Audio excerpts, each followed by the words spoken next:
today, to start off with, our first transformation has to be patriotic transformation. Today we have two people with us. Both of them are our Chinmaya Yuva Kendra members. So I will be introducing them. One is our very own Ramkumar Bhaiya. He has finished his M.Tech from IIT Mumbai and is associated with Chinmaya Mission and Chinmaya Yuva Kendra for many years. He is currently working with JP Morgan. And our very own chick, Arvind Bhaiya. Arvind has completed his bachelor's degree in mechanical engineering from Sardar Patel College of Engineering in 2009. He has worked with Tata Power SEB. He left his job to pursue master's degree from IIT Bombay, which he completed in 2013 as a silver medalist. He is currently pursuing his PhD at IIT Bombay. His interests include reading, especially philosophical works, public speaking, and dramatics. He has been associated with Chinmaya Mission for the last 8 years. He attends Chick classes, takes Bhatyar classes along with his mother, and participates in our mission activities as and when he is available for us. So over to Ramkumar Bhaiya and Arvind.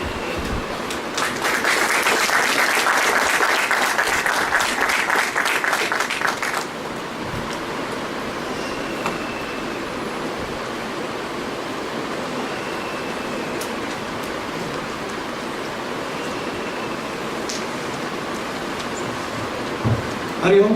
Hari Om. Hari Om. Hari Om. Pranam Swamiji, Pranam Prayas, and elders and everybody. Welcome to this patriotic transformation. Today's job is easy and difficult because nothing new to be taught, right? Patriotism, all of us. Everybody in this room, I assume, is patriotic. We all spend our Saturday, Sunday here, so that's taken for granted. Then what else am I going to talk? Right. So it is in that sense both easy and difficult when we talk about patriotism per se. Okay. So what we will do right now is we have a next 1.5 hours, 2 hours to go through a few slides, highlight a few points, right? So when we say patriotism, we like to be clear. I think the intellectual session was yesterday, so the clarity is very important.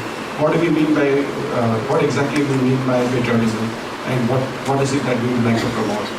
As this session is train the trainers kind of a session, so two things I would like to emphasize. One is as we go through these slides, obviously you need to understand, and we need to understand what is being said.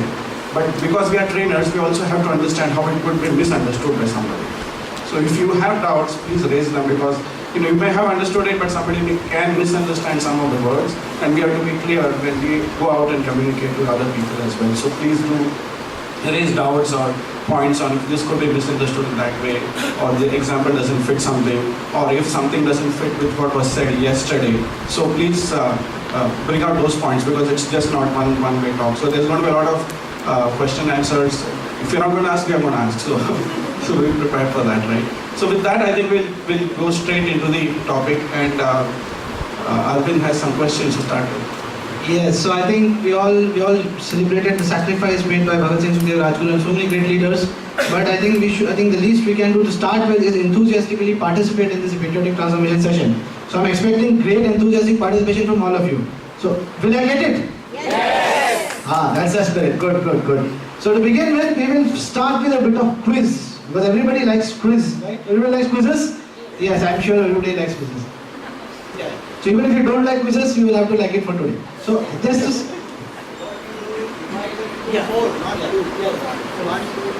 So we are going to have 4 teams. The one sitting in the ground on this side, they are one team. We'll call them Team Bhagat Singh. On this side, we have Team Sukhdev. There we have Team Rajguru. And that team is Team Jatindranath Das. Can anyone tell me who is Jatindranath Das? Bhagat Singh, Jatanda is the one who actually taught them how to make a bomb, and taught Bhagat Singh and Chandrasekhar Azad. And till the end, he was with Bhagat Singh when they fasted for 60 days, 60 days plus. He also was Bhagat Singh, and he said, Bhagat, I will be with you till the end.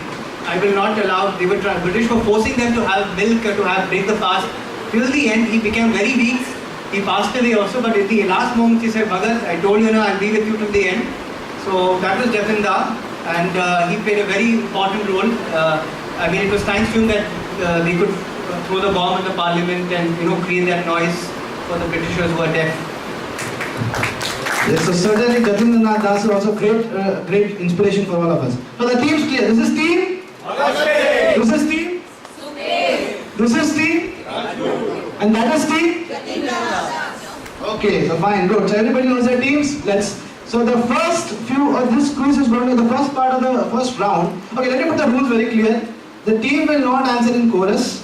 Anyone who feels they know the answer, put their hand up and say Vande Mataram, and I'll ask him to tell the answer. And a person can answer only once from a team. So we want inclusive growth of India, so we want everybody to participate in this. Is that the rules clear? Are the rules clear? Yes. Okay, so let's start. So identify this monument. So I see one hand go up from team Jatindranath Das. Yes, I'll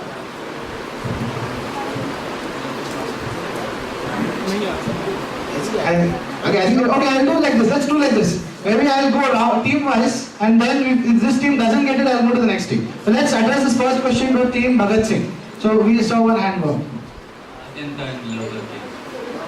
Sorry, that's not the right answer. Oh, Konark Temple is also not the right answer. Team. Is it the Somnath Temple? Oh no. Jatindranath Das, I don't see any hands going up. Maybe the first one was the Google. Partially right. It's the Kailash temple. Yeah. But it's part of the Ellora. So you want to give marks to them? Okay, we'll give them 50% marks. So 5 marks for the who are coming close. How many of us have visited that place? It's very much in Maharashtra. Thank you. Oh, good. So that's the Kailash temple. Okay, at least everybody got the god right, but it was Kailash temple. You tell about the temple, no? Speciality of this temple, jara batao. Ah, yes.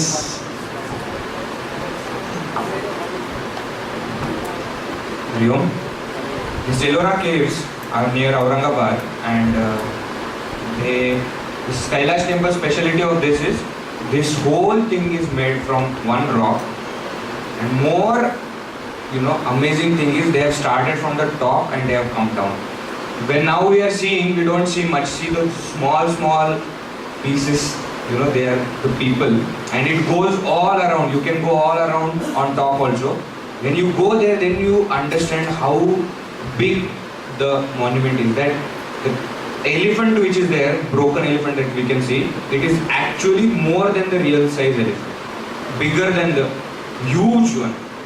And one nice incident, when Swamiji was telling about this, that blind people, when they go to, touch the elephant, they touch different parts, and then they imagine that, this may be elephant, this may be elephant. It actually happened with us once, Swamiji, and we went with some chicks, and we had 3-4 blind people with us. So when after the camp we took them to Ellora caves, somebody was touching the feet, somebody was touching the thumb. We could not tell him that, how to describe an elephant to a blind person. We didn't understand. We just said that, now whatever you touched is just a thumb, the whole body is still, but we could not. And that time we really understood that what God has given us. When really we saw those 5 people struggling to understand what the elephant is. So it's a beautiful place. There are some around 32 caves, and one of the caves is this Kailash temple. There are some Buddhist caves are there, some Jain, and some Indian, our Hindu philosophers. Thanks a lot. It is constructed from top to one. It's not easy. See, generally it goes from down, foundation and all that, and level by level by level. But from top to carve this out, and the intricate, very very intricate carving. You should visit really, and it's a World Heritage Site also. So you get a time, go and visit.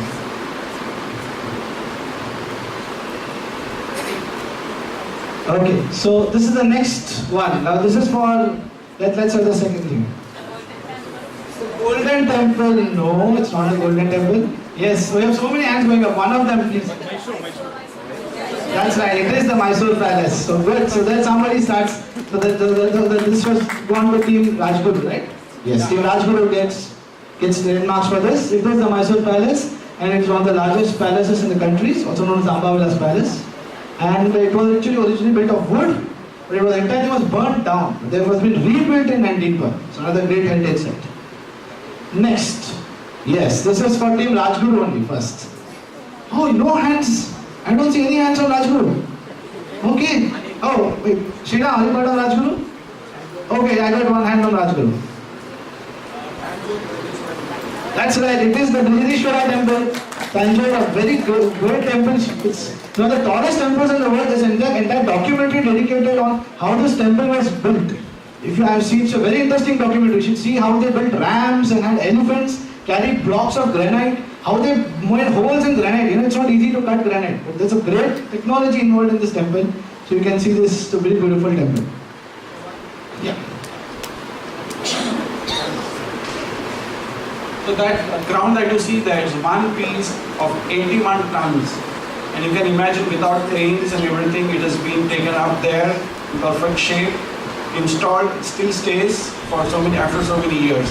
One can imagine the engineering that has gone behind it, the effort that has gone behind it, the organization that has gone behind it. So as we see all of these old structures, right, beautiful, but also please realize that it takes a lot of money, a lot of effort, a lot of organization, a lot of coming together, and it all happened when we didn't have management books, we didn't have engineering books. Probably we had some kind of ancestral knowledge that was there. But point is, this is a living example, not just drawn on a paper or something. It stands till date. So those monuments when we see, please also realize that building up great structures are not new for us. Somehow it appears, oh, somebody did it, but our own ancestors did it. Yes, sir.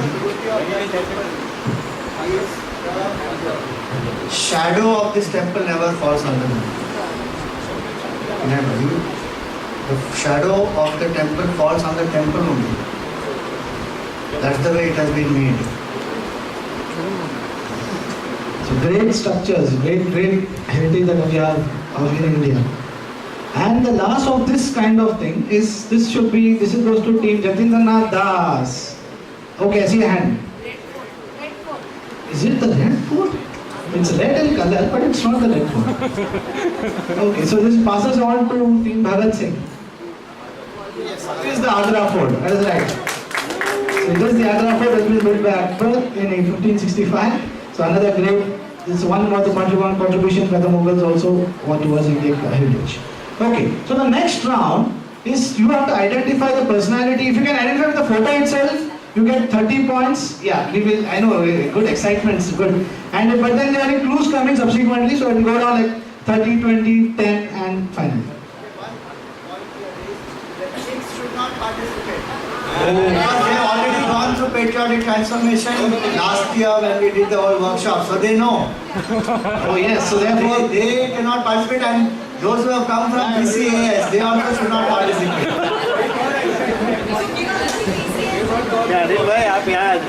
yes, so Swamiji has said the rules, so therefore, sorry, I can't take your hands. Okay, we see one hand going up there. Can you identify? That is okay. 40 points to Team Bhagat Singh, and you can see some great facts about him. Yes. He was hung to death, he himself tied the noose around his neck. That is the kind of fervor we have, and he was the supreme commander in the War of India. When did this happen? 1925, na? Yes, it happened in 1857. So for people who don't know. Okay, the next one. This is for Team Sukhdev. Yes, this is for Team Sukhdev. Yes, Team Sukhdev. No hands. Okay, I will put on the first hint. He wrote the poem, very famous poem, Sarfarosh ki tamanna ab hamare dil mein hai, Amir Khan. Okay, that is. Ram Prasad Bismil. Sorry, you were close but not right. You can see the next clue. He was a close friend and associate of Ram Prasad Bismil. Iqbal. No, Iqbal wrote something else. No, and you know this team or that team? Oh, sorry, please, no, passing it. The next clue. They were such good friends that the British, as usual, tried their divide and rule thing. They refused to, even though they belonged to the other religion, he did not testify against the other. And he and Ram Prasad Bismil were in different jails, but they ended up being hanged on the same day, same time. That was their friendship and patriotic fervor. Can you still get the name? Yes, I got it. It is Ashfaqullah Khan. That is right. It is Ashfaqullah Khan, a great friend and associate of Ram Prasad Bismil. Okay, this is for team Rajguru. Who is this gentleman? No hands again. Okay, first clue. He inspired a group, an Indian group in England and France who were determined. He without even being in India, he was fought for Indian freedom struggle. Huh? No, it's not Raspberry Bose. Amma, please don't answer when it comes to your team. Next clue. He established a hostel there for the Indian students studying, and he told them that you can come in my hostel and do only if they swore that they will not be part of the British service, that they will not take part of the British government, then only they were allowed to stay in that hostel. So that was a condition he put. So who is this person? Okay, I don't think I have any hands going up, so I'll go to Jatendra Das. Is this? No, not Shama Prasad. Oh, not Shama Prasad Mukherjee. You are kind of okay, I can give you that. In Bhagat Singh, Sukhdev, no hands. Okay, so it was okay. Let me have the chicks. Those now no points anyway. Who was this? The name came. Oh, the name already came in. Okay. The name is Mr. Shyamji Krishna Verma. I'm sure all of us have seen him in history books. Easily forgot. So none of us could recognize this gentleman here. But if we had put Bhagat Singh's photo, everybody will recognize. You have heard of Madam Kama. You have heard of so many, other leaders I can name. But what we don't realize is he has been instrumental or has played a part in inspiring them and helping them. And when we talk about patriotic transformation later, we have to know this. Bhagat Singh didn't become Bhagat Singh on his own. Right? Rajguru didn't become Rajguru on his own. There were other people who inspired them, and we can play that role. If you feel I can't be Bhagat Singh, fair. You can be this gentleman. He has inspired so many people. And this is very important. That's why I said, right, when we talk of patriotic transformation, we have to understand what it is and play our part. You could be Rajguru, you could be anybody. But he himself in turn was inspired by Swami Dayanand Saraswati of the Arya Samaj. So it goes on. He was a wealthy family from Gujarat, and he got married to even wealthier family, had a business going. Then he came in touch with Swami Dayanand Saraswati, then the nationalistic feelings came in, and then his story goes on and how he went to England to set up a hostel for people coming in from India to study and work. And there, like he set some conditions that he got to be nationalistic. Then Bhagat Singh came there, Madam Kama came there, so many people came there, and he touched everybody. The work that Bhagat Singh did was different from work that Madam Kama did. But everybody was in the nationalistic feeling. So please, when we talk about these examples, it's just not example to feel proud about and forget it, but we have to enter deeper when we really want to make a patriotic transformation. Certainly. So this is for team Jatendra Das, right? Yes. Team Jatendra Das, can you identify him? Clue, okay, they asked clue directly. Okay, let's go to the first clue. He was inspired by Bal Gangadhar Tilak and became his disciple. So must he be a Maharashtrian for this? We first thought.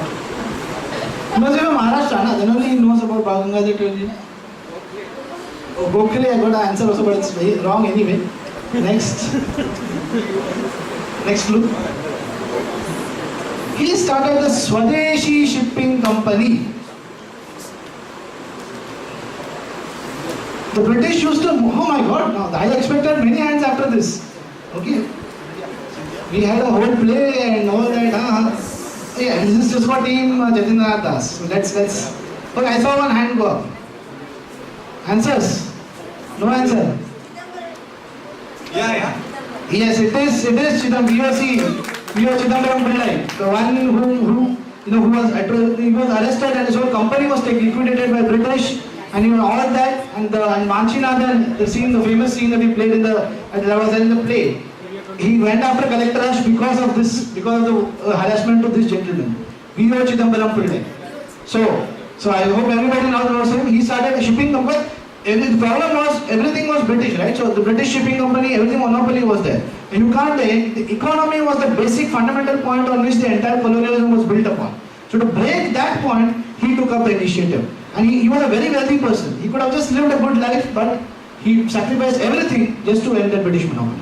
And as the name suggests, right, POC Valliyappan Ulaganathan Chidambaram Pillai, that's his name, from Tamil Nadu. Yes. Getting inspired by Lokmanya Tilak, starts the shipping company there from Tuticorin to Sri Lanka. That's the first route he starts. So see, when we talk about this, every small act, every small word can make a difference to someone. So keep that in mind. And as he said, a very rich person, he was put in jail, and he had to pull those, for that chakki, for taking the oil out, like bullocks, he had to do that. A very rich person, but he had to be put through for that for about 5-10 years or something. So, more on that, but we can proceed with the quiz. I mean, we can have a whole session on each of these individuals, but that's the greatness of them. Okay, so now it's the next level. See some other prominent personalities. So again, this is coming Team Bhagat Singh. Clue, okay. First clue. He was nicknamed as Wizard for his skill. Okay, right, this is Team Bhagat Singh. Do I see any hand, or you want second clue? One more clue. Okay, next clue. During the 1936 Olympics, after watching him play, the newspaper said, okay, I'll complete the clue. The Olympic complex now has a magic show too. That was what the newspaper said. Yes, I saw many hands go up. Yes, it is Major Dhyan Chand. He was, Ron Bradman had said, this guy scores goals like I score runs in cricket. So that was the phenomenal talent of Major Dhyan Chand. One of, many of us don't recognize him. He was a great hero of our time, and one of the instrumental in bringing up Indian hockey at that point of time. And I can go on and on about him. You can please go and read about him. He's a great personality, great sportsman. Just for his skill. Hitler offered him a chance to, after seeing him play, Hitler said, I will make you a colonel in my army, in the Nazi army. I'll give you a lot of things. You give up your Indian citizenship and become German. Hitler offered him that. He said, sorry, no thank you. So he had the guts to say that to Hitler. So you can see this guy, these people are great personalities. Sportsmen, great personalities. Yes, this is Team Sukhdev. Oh, sorry, no chicks. Yes, oh good, great, people got it first attempt. That was the great Dr. Homi Jahangir Baba. He worked with Paul Dirac and Niels Bohr, and today if we have, India is having a nuclear program, if we have PRC, we have TIFR today, then it's because of this man's contribution. He single-handedly brought up Indian science and technology along with Vikram Sarabhai and others to bring India to where it is today. A great contributor whose we must always remember. And people today talk about brain drain, both of us from IIT, so I can tell you that many students think we should go to the US to study and all that. Way back then, when we didn't have a decent university here, he was in that league where he was talking to the top physicists of that time. Imagine he could have joined some university there and been a big guy. But he wanted to come back and start something. And how many people would really relate to what he was saying at that time, nuclear physics and space and all that? It was really very niche kind of subject. People wouldn't even relate to what he was saying. But then he had the vision, he had the commitment and the faith in his own understanding to start that. And TIFR is one of the top institutes today, and so is BARC, as said. So great gentleman. Certainly. Okay, this is for Team Rajguru. Who's this elderly gentleman? Should be easy. Should be, I thought. Bollywood. Okay, I mean, the first clue will clear it up. Okay, maybe not the first clue. He specialized in lithography and worked for the famous painter Raja Ravi Verma. Raja Ravi Verma, I'm sure everybody's heard. Great painter and a great king, great painter. He worked for him initially. Second clue should give them, I think. Yeah, second clue. He was inspired by the silent movie The Life of Christ, and he said, why not? I also want to see how Indian gods on movie screen. So Bollywood guys, come on. Come on, it should be good. Yes, it is Dada Saheb Phalke. So he was India's first indigenous feature film Raja Harishchandra in 1912. And imagine, he was driven not, he didn't say I'll make money out of a movie, Bollywood movie. He said, I want to see our Indian gods on movie screen. That is what prompted him to go ahead and create the whole industry that we have today. So which is supporting so many people. So a big round of applause to Dada Saheb Phalke. So if you see the first few slides we spoke about, we put up major structures and all that. The last two slides, the technology didn't belong to us. It was elsewhere. The movie making, we didn't know how to make movies. Nuclear physics, probably we didn't know how to do it. But still we made it, we borrowed it, we understood it, we adapted it. So when you say, our culture, we adapt culture, music, dance, sculpture, literature, Urdu, everything we adopt. Even technology, even finance, even economics. That is something, when we talk about later on about patriotism, we got to be proud of something. And what exactly we should be proud of is something we should know, because you can be proud of many wrong things as well. So when you see this adaptive capability within us, whether it's a technology, whether it is music, whether it is literature, we have examples here. We just don't talk about, we assimilated all ghazals and Hindustani music and all that. No, that is there, of course. The food and the dress and all of that. But even these things, even today we have a lot of financial institutions working on several Western concepts, but it's well integrated. It is this adaptability, this ability to learn good things from others that has to be brought about. Imagine making a first film, you don't even have a camera. You don't know how to shoot, what lights are required, nothing. He started that. And he must have put in money, it will not have run at all, who knows, right? But he did that, and that is what makes him worthy of being put here, right? And the last of the quiz round that is there, the last personality, that's for team Jatindranath Das. Big silence. Clue is okay. First clue. He established a jute firm in Kolkata, challenging the European merchants. But in previous, only the European merchants used to be benefited. Yeah, I saw a hand go up. Yes, it is Birla. It was the which Birla? But yeah, okay. Which Birla? Yeah, okay, fine. Okay, fine. I think the answer. Okay, fine. Since it was Birla, it is Ghanshyam Das Birla, and he started that first thing with the close associate of Mahatma Gandhi. And you know that he also established many social work. Birla is doing today a lot of social work, and you know that they take care of Indian culture. The Birla temples, so many things.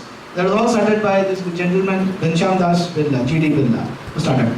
So that's a big round of applause to all the personalities that we have seen until now.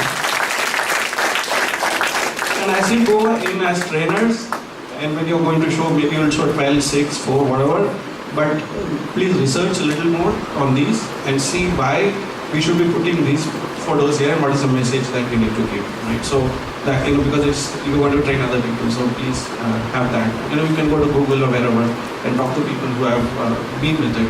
And flashback to that time, you have to go to yourself to that time when so many facilities didn't exist or circumstances were different, that kind of, and then you will be able to bring out.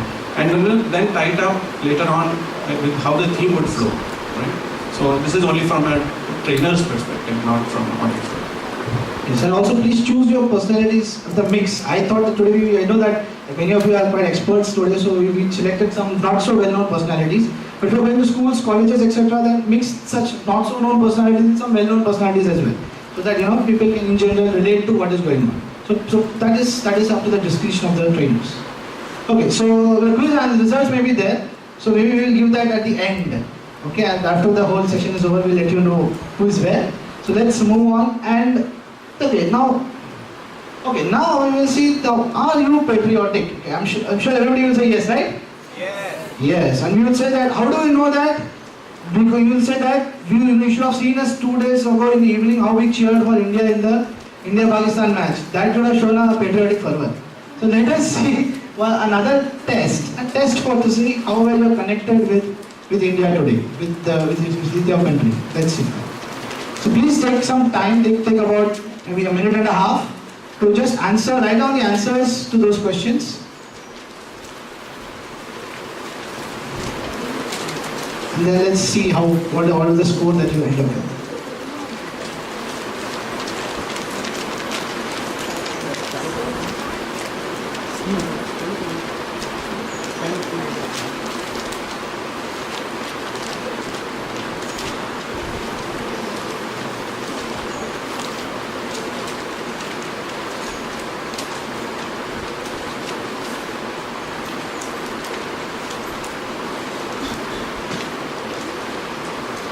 How much time for this? Anything. So, half a minute is about 30 more seconds.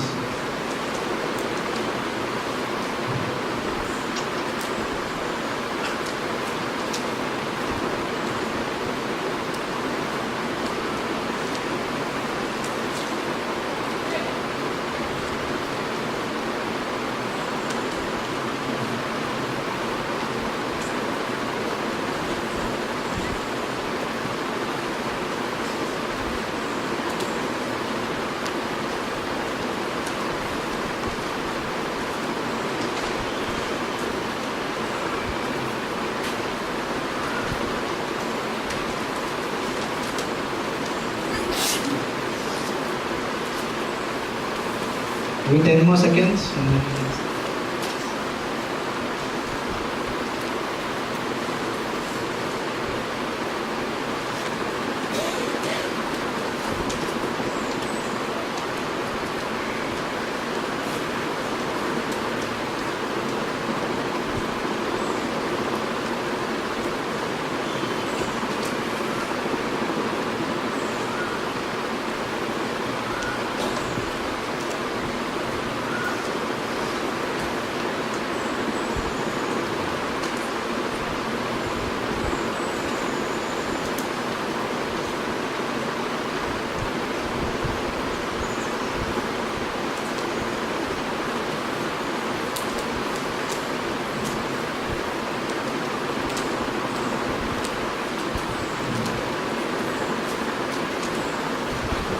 okay, I think enough time is given.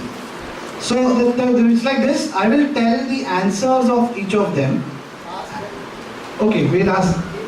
Oh, okay, fine. So let's continue team-wise.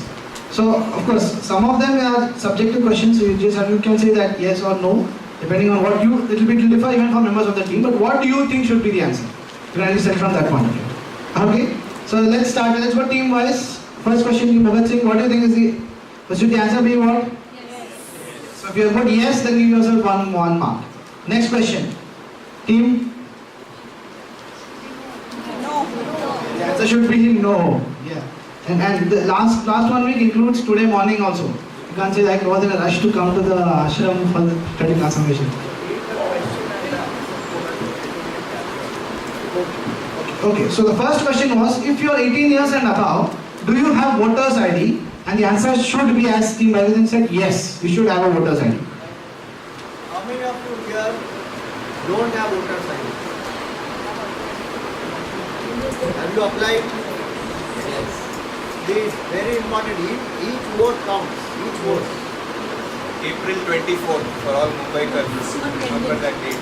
Yeah, there are 3 dates which have come out. No? 25th March last. So each and every vote counts. If we don't have voters ID and if we don't vote, we lose the right to complain about India. Then we have to just shut our mouth and be happy with whatever is going on in this country. We have no right to tell anything against anybody because we have not done our duty.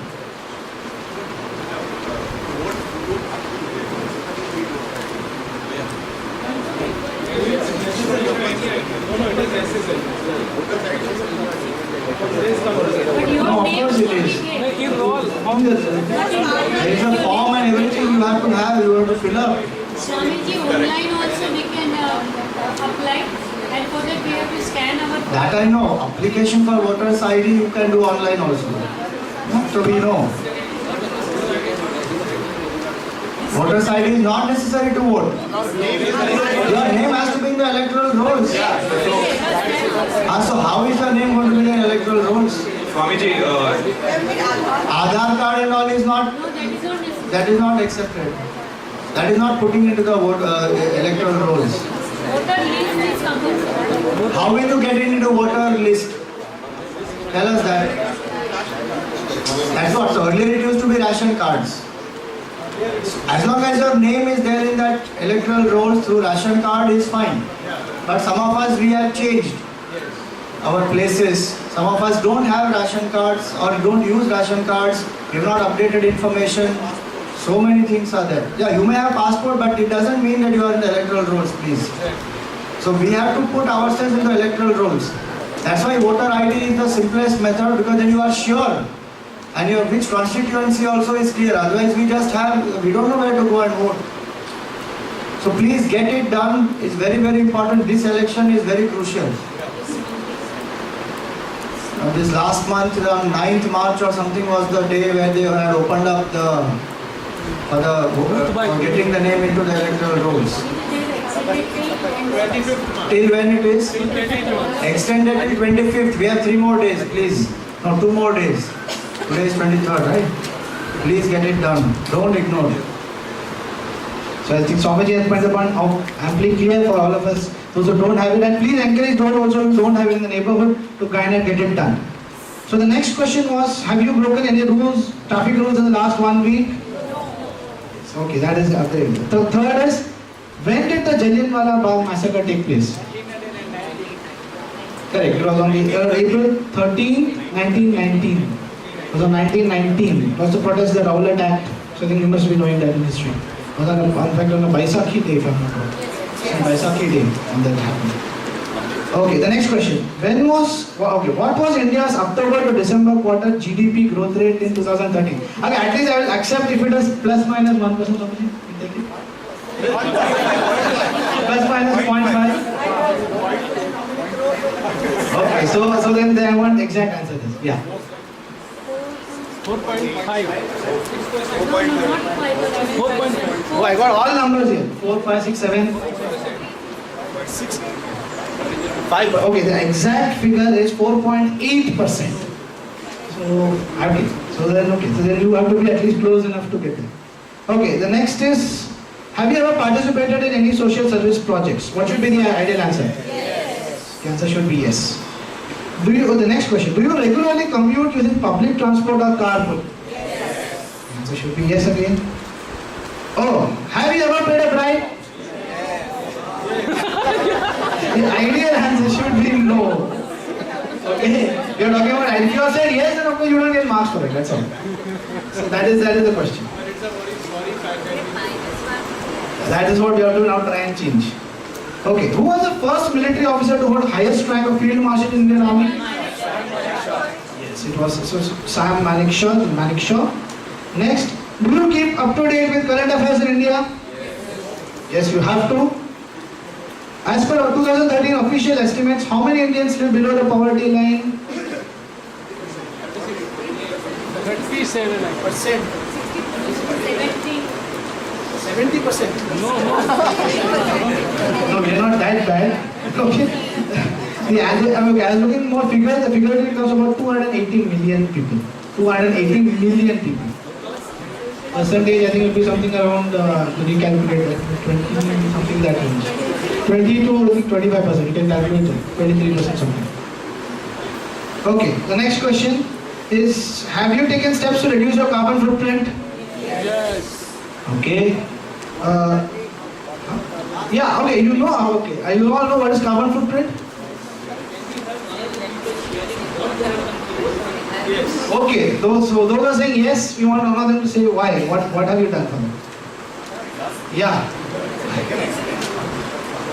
Okay. Hari Om everybody.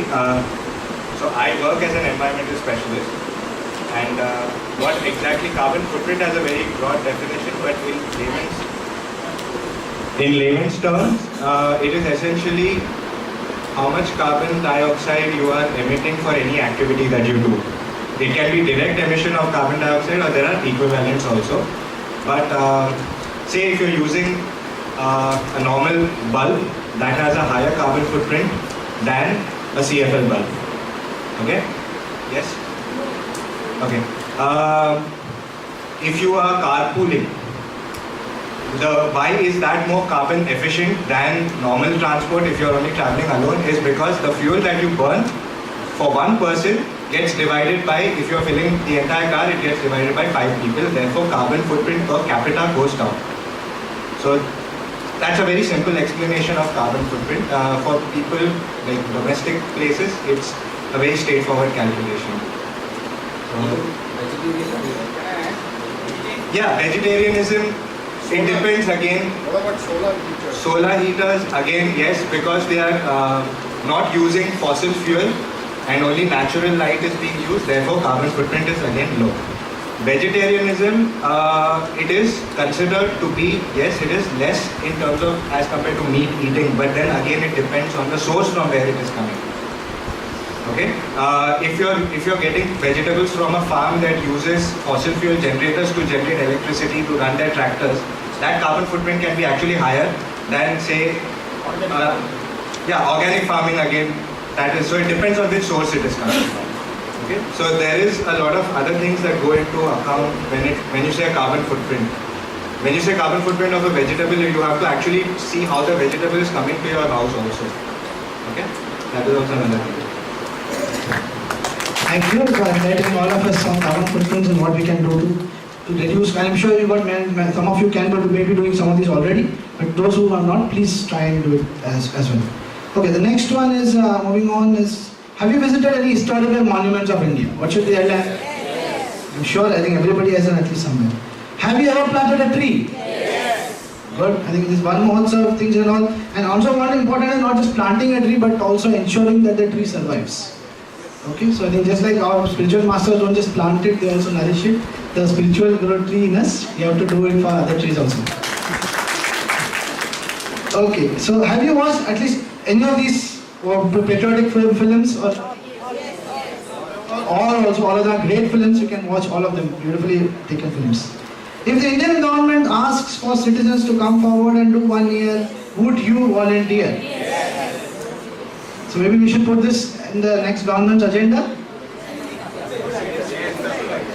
Okay, so we have the audience here seems to agree that that's how it should be. It is there by the way in many places, I'm sure you know. Yeah. So, what are the 7 sister states of India? The Northeast will not do. You have to know the names of the 7 sisters. Nagaland,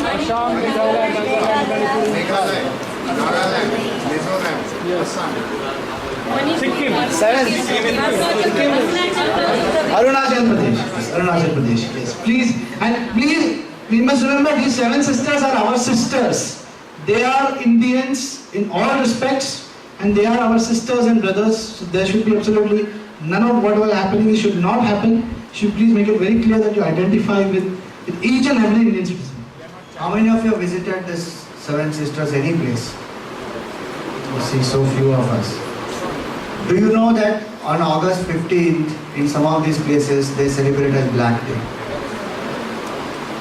They will not hoist the national flag. They don't consider themselves as a part of India because Indians, the way in which they treat them, and especially what happened with Nehru when he went there. So they are very, very upset. We have to go there to actually see what they feel. And in many places, conversion is happening at a very huge scale, absolutely ridiculous scale. And it is Vivekananda Kendra who has established so many schools in that place that the culture is still surviving. Of course, there are other people who are putting the efforts also. But they have problems from inside, which is about conversion. They have problems from China. They have problems from Bangladesh. They are surrounded by too many things that are happening, and the support is very, very less. We have many Yuvavids who come from there. We train them, we send them back. So the whole idea is that the culture must get protected there, and they must feel a part of India. Many of them, do you know, Northeast students, a lot of them, they study in Mumbai. The schools, colleges, very few there. So a lot of difficulties are there. So I would say you should make time, some time and visit that part of the country. That's part of our country. Whenever we think of a holiday, etc., we may even think of Kashmir, and some people even go there. But very few people actually think of the Northeast. Kaziranga is what is Kaziranga? It's a national park there. Highest rainfall happens. It is the Mosimram, not Huh? Mosimram. That is the highest rainfall. Oh, Badal mein. Few kilometers away from Cherrapunji. Right now it is Mosimram. Right. You want to say something? Yeah, come on. Hari Om. My mom works in railways, so she got transferred to Assam 3 years back. So I stayed in Assam for 2 years, and I know how much trouble that they face and how much They feel as if they are not part of India. They feel as if, because people generally tend to call them chinky and they don't really like it. They feel very, very upset about it and they get agitated when you call them chinky. Actually, it just happened with me once that I had a friend from Mizoram and I didn't know that they didn't like it because I was new there. So I called her chinky and she was very mad at me. She told me, please don't call me that. I feel as if I'm not like you. So it's difficult to understand the sentiment because we don't really face it here. Because we all look alike, we all look Indian. So we don't face it here. But the trouble that they face and the sentiments that they face is very different. And it's very difficult to understand. I think everyone should have this in their mind that everything, we all are Indians and we should have that kind of a feeling with each other. And actually, I don't know how many people have gone to the Northeast, but it's a very beautiful place. Please go visit. It's amazing. You actually feel as if heaven is on earth. It is that beautiful. You will never feel like coming back to your city and coming back to wherever you stay. It is so beautiful. It is amazing. The climate, the mountains, rivers, the Himalayas. Oh, it's really amazing. Please go and visit. Thanks a lot, Sushma, for that. I am sure all of us, we do understand the significance of these things, and I'm sure we will ensure the sensibilities are kept in mind next time we address anybody. So we are all Indians in blood and in every way possible. Okay, so the next question is, how many times has India won the gold medal for field hockey in Olympics? 8. Ooh, no. 8 times. 8 times India has won. India was one of the premier countries in hockey at one point of time. Sadly, it's still a good team, but it's coming up now better these days. But I'm sure it was one time it was the team to beat for everybody else. So we should be really proud of that.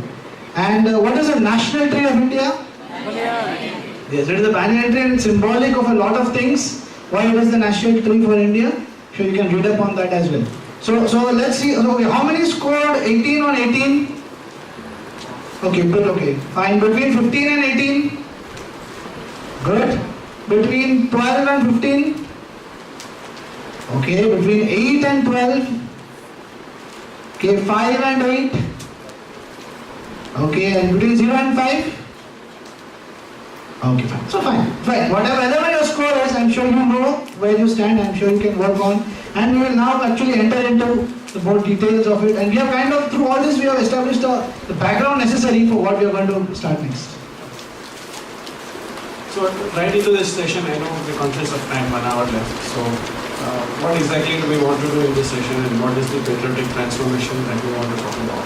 And we'll connect these games, we are not just for fun, but we'll try to connect them as we go through. So actively patriotic. So intentionally patriotic all of us are, emotionally patriotic all of us are, but actively patriotic, that is the difference, that is the key thing that we want to bring about. And what does actively mean? Go and do something, or what exactly it is. So let's go into that part. Before that, I want to ask, what do we mean by patriotism? Or let me ask, who are the top patriots that come to your mind? Just randomly, quickly. Sorry? Abdul Kalam? Gavaskar? Savarkar. Mahatma Gandhi. Come on, just be more. Soldiers. Pandey. Sorry? Sadashiv Pure, so on and so forth. Sorry? Babu Kenu. Okay. Why not Arvind? Why not Ram Kumar? Why not somebody here? Exactly. Why didn't we think of ourselves as patriotic, right? We always thought of somebody else as patriotic. So fair enough, because they have exemplified and they are a great role model for us. But what exactly do we mean by patriotism here? Okay, that we did that. Okay. So next one as well. So there are two things that we want to highlight when we say as patriotism. First one, and every word that is important, undying inspiration to work for the betterment of our nation. Undying inspiration. Both are very important. It's not seasonal. It's not, when some cricket match is going on or a Kargil war is going on or some elections happen, I am very patriotic. Other times, that's not patriotic. It is undying inspiration. And when it's inspiration, you cannot say quiet. we have to do something about it. So if you feel something is not right in any part, and we saw many examples, right? When we saw the patriotic meter as well. There are so many things you could do. You could do in your own field, you could do in a service field, you could even save fuel for that matter. That's also one of the aspects. So there are people who are working on how to use garbage to generate fuel. Right? That also helps the nation. So it is an undying inspiration. Every single day, every single minute. For what? For the betterment of our nation. We didn't say go and attack somebody, get more wealth, nothing like that. For the betterment of our nation, and that nation starts with your community, wherever you live, your city, your nation, wherever, right? So that is first definition. Second one, love and devotion to one's own country. Hindi में better लगता है प्रेम और देशभक्ति, देश प्रेम और देशभक्ति, right? Love and devotion to Hindi में बोलने नहीं पता, देश प्रेम और देशभक्ति. And again, this is very importantly. Obviously, all of us know the word meaning, Desh Prem and Desh Bhakti. But again, why these two words are important for us? If you say you love your mom and you don't do anything for her, doesn't make sense. Not only does it make sense, the word of caution, your love actually diminishes. You had a great friend and you were going along, you were playing, giving each other things, and then there is, that stops, you will suddenly find that the love is gone. There are other things that occupy your mind. The love is one thing which is very important, and that demands, in order to keep it alive, that you keep giving something. Not just taxes, right, but something more than that. So that word love or prem is that. And devotion or bhakti. And we will go to the next slide based on that. So what is bhakti really? I mean, I know we just have... I think they know it because yesterday Gurudev's video was shown on love and bhakti, so they should know. They should be knowing it. So, but the point here, again, from a patriotic or a country perspective, when you say bhakti, bhakti is always towards something higher, right? So that higher means the whatever which is higher, we accept it with love. It's not that somebody has forced us to accept it. So there's infinite love for that higher, and willingly we accept it as something great, as something higher, something noble, something mahan in Hindi. So then the question that I was asking earlier, when you say that your country is great and mahan, what exactly makes it great? How do you appreciate your own country and have that feeling that it is really great? And that's very important. Today if you ask, let me ask you the question, maybe that's the next slide there. So, what makes you think our country is great? What are the top things that come into your mind? History and culture. History, culture, heritage, scriptures, people, knowledge. I can go on. Yoga, Ayurveda, astrology. Boss, ये सब बहुत पुरानी चीज़ है. You are really proud of these things? Yes, you should be. But how many of you are really following any of these? Let's be very clear about this, right? Everybody, 99% of the people in the country will tell you, we are great because we have a great culture, and we will not follow anything of that culture. We are great because we knew Ayurveda, and nobody will eat any Ayurveda. Okay? We are great because we knew astrology. Everything is like thousands of years ago. Boss, change your mindset. Change your mindset. You are great, your country is great because not because thousands of years ago your grandfather and great-grandfather did something. We showed you so many examples going through now in the previous quiz and all that. The greatness continues is the underlying word.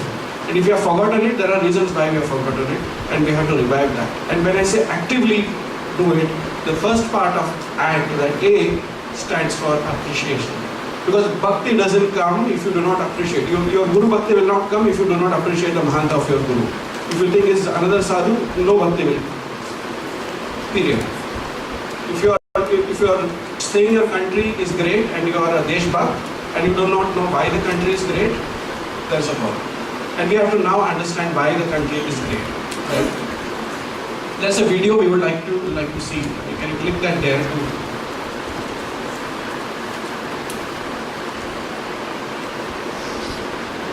It's a short video on appreciating what our country is. This is just to get us into the mood of starting that appreciation. It's very key.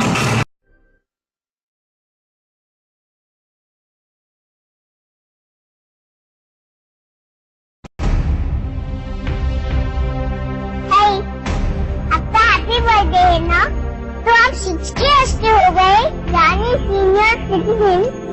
मेरे दादाजी भी, मगर मैं क्या दूं? जब मैं बड़ा हो जाऊंगा ना, तो मैं आपकी रक्षा करूंगा। और अभी के लिए हैप्पी बर्थडे।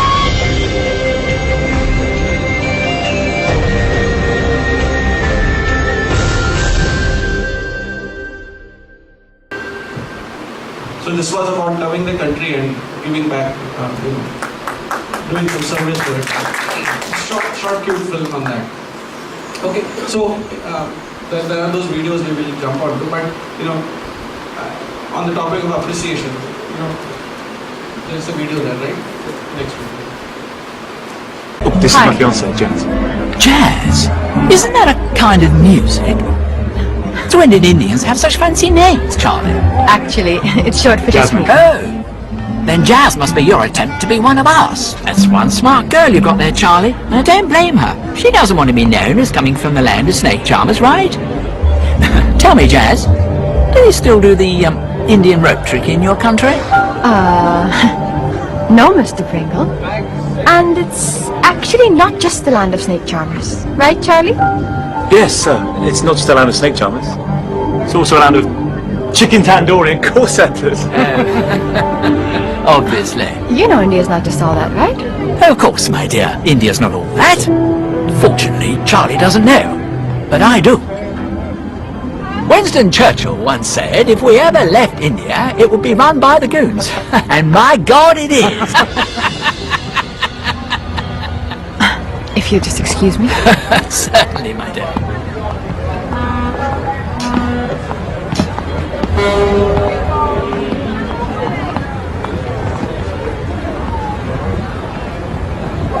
मुझे बुरा लगा क्योंकि मैं इंडियन हूं, लेकिन तुम्हें क्या हुआ?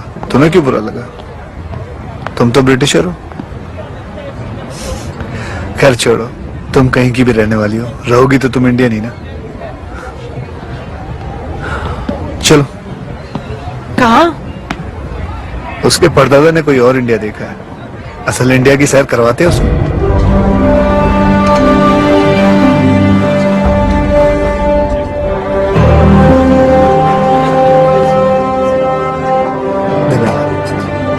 Mr. Pringle, we would like to tell you something about India. I'm all ears.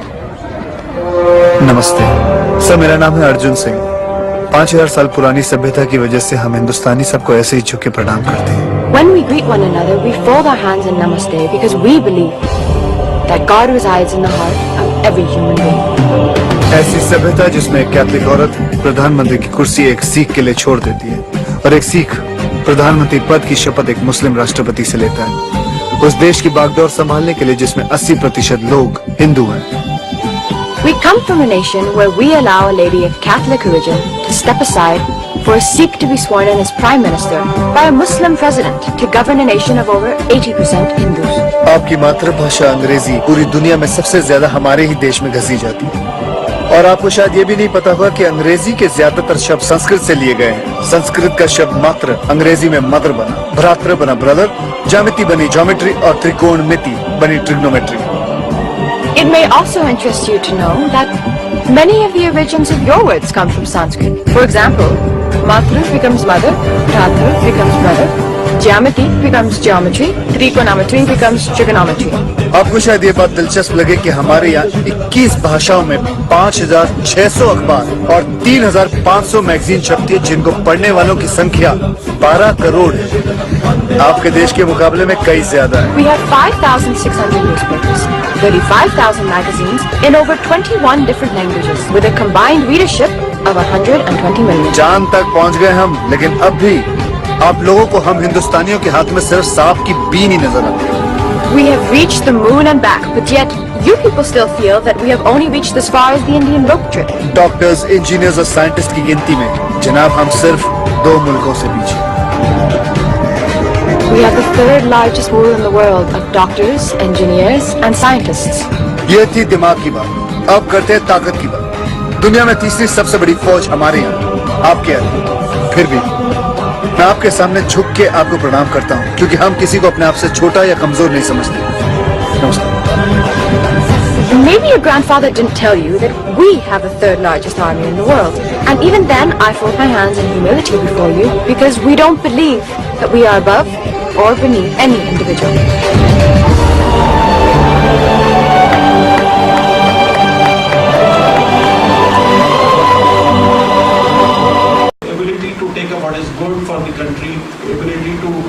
into process some practices and rituals and cultures that protects some of the ancient concepts. There's so many things that we can go on and talk about. But point is, when you want to be patriotic, you can be appreciative of everything or anything or one thing.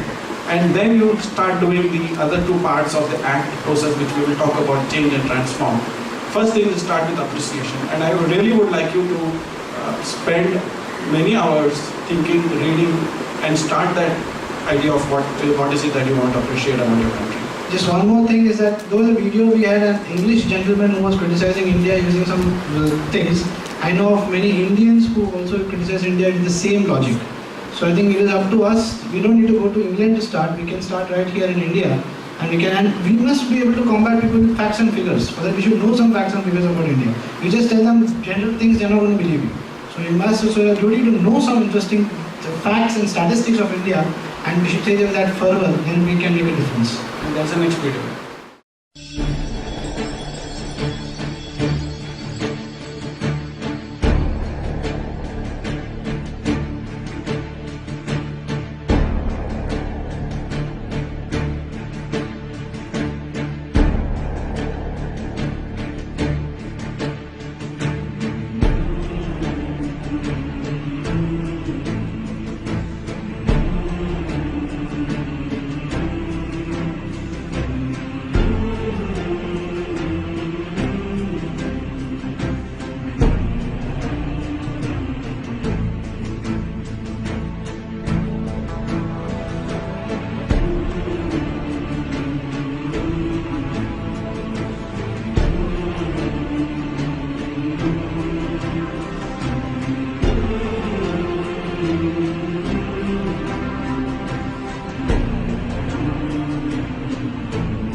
कितना उनका सीना चौड़ा हुआ अभी?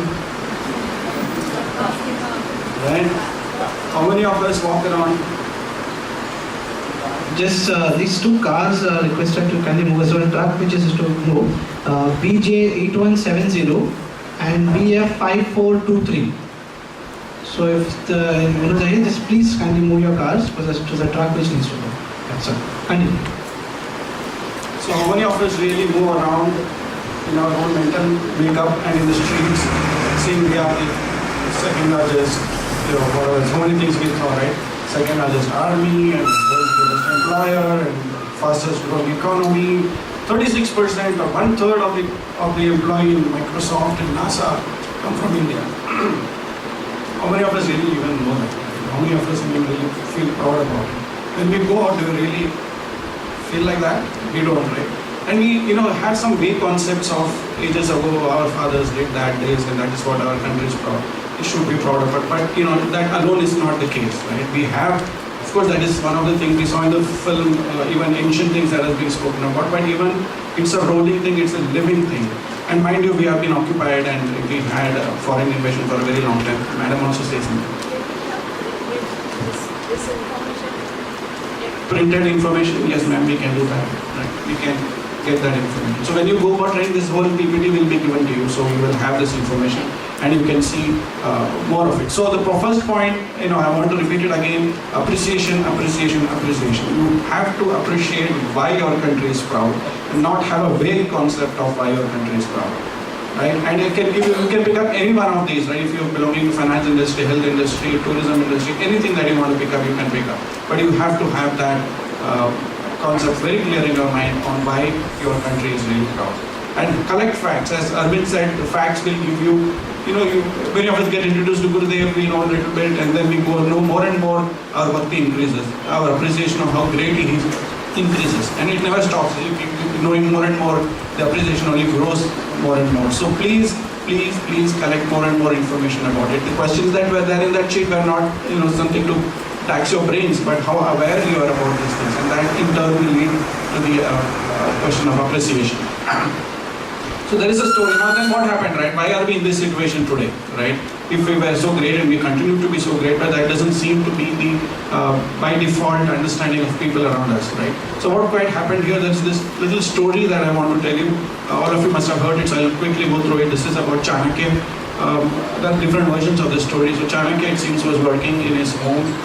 It was evening time, so he was writing something. A Chinese traveler comes visiting him. So he was doing some state work, Chanakya. So he asked him to sit down and he finishes the state work and actually switches off the lamp. And this one version of the story which says he turns on another lamp. Another version says it's still dark. So the Chinese person is a little confused. He says, is this your culture? When somebody comes home, after you finish your work, you switch off the lamp. So he says, no, I was doing some work for my country and this lamp is government sponsored. So it is spent by the treasury of the country. So, and my conversation was private, so I don't have to spend the country's money on it. So one version says he burned another lamp which was spent by his pocket from his money, and other version says it was kind of dark there. So very small, simple story from many of you must have heard about it. But what is the key message there? Country first. It is a very small example. If you could do that for burning a lamp, you could imagine what else, for bigger things, what he would do. The whole thing is, the country comes first, not my own personal requirement. Today, many of us, we know we will be given an opportunity, we will misuse the office car or those kind of things. But it's always country first. This is a small example, a small story. But the key thing why, we have to address this question as to why we are here today is one of the reasons is this. Because somewhere we have put self above nation. When we put self above nation, it also means that news about the nation is not important anymore. When we say self above the nation means what? It means I don't care about the nation. It means I'm not interested in what's happening in the nation. Like she said about the country, the states in the Northeast, I'm not interested. There's so many other things in the current affairs and so many other things. It's not interested, it's boring. What does that actually mean? Self is above the nation. How can it be boring for you if the nation is really of importance to you? And that change we need to bring about. You've got to be aware of things. There are so many achievements that went by. We were not even aware of it. And you say nation is above me. No. In these we are only trying. मेरे को Microsoft में job कैसे मिलेगा? मेरे को NASA में job कैसे मिलेगा? मेरे को इसमें cut कैसे मिलेगा? That's what we are thinking about, right? That is self-above nation. If it's the other way around, at least you will be aware of so many facts that are put forth. Correct? Money above dharma, pleasure first, knowledge next. Again, this is, I think can be spoken about every generation, right?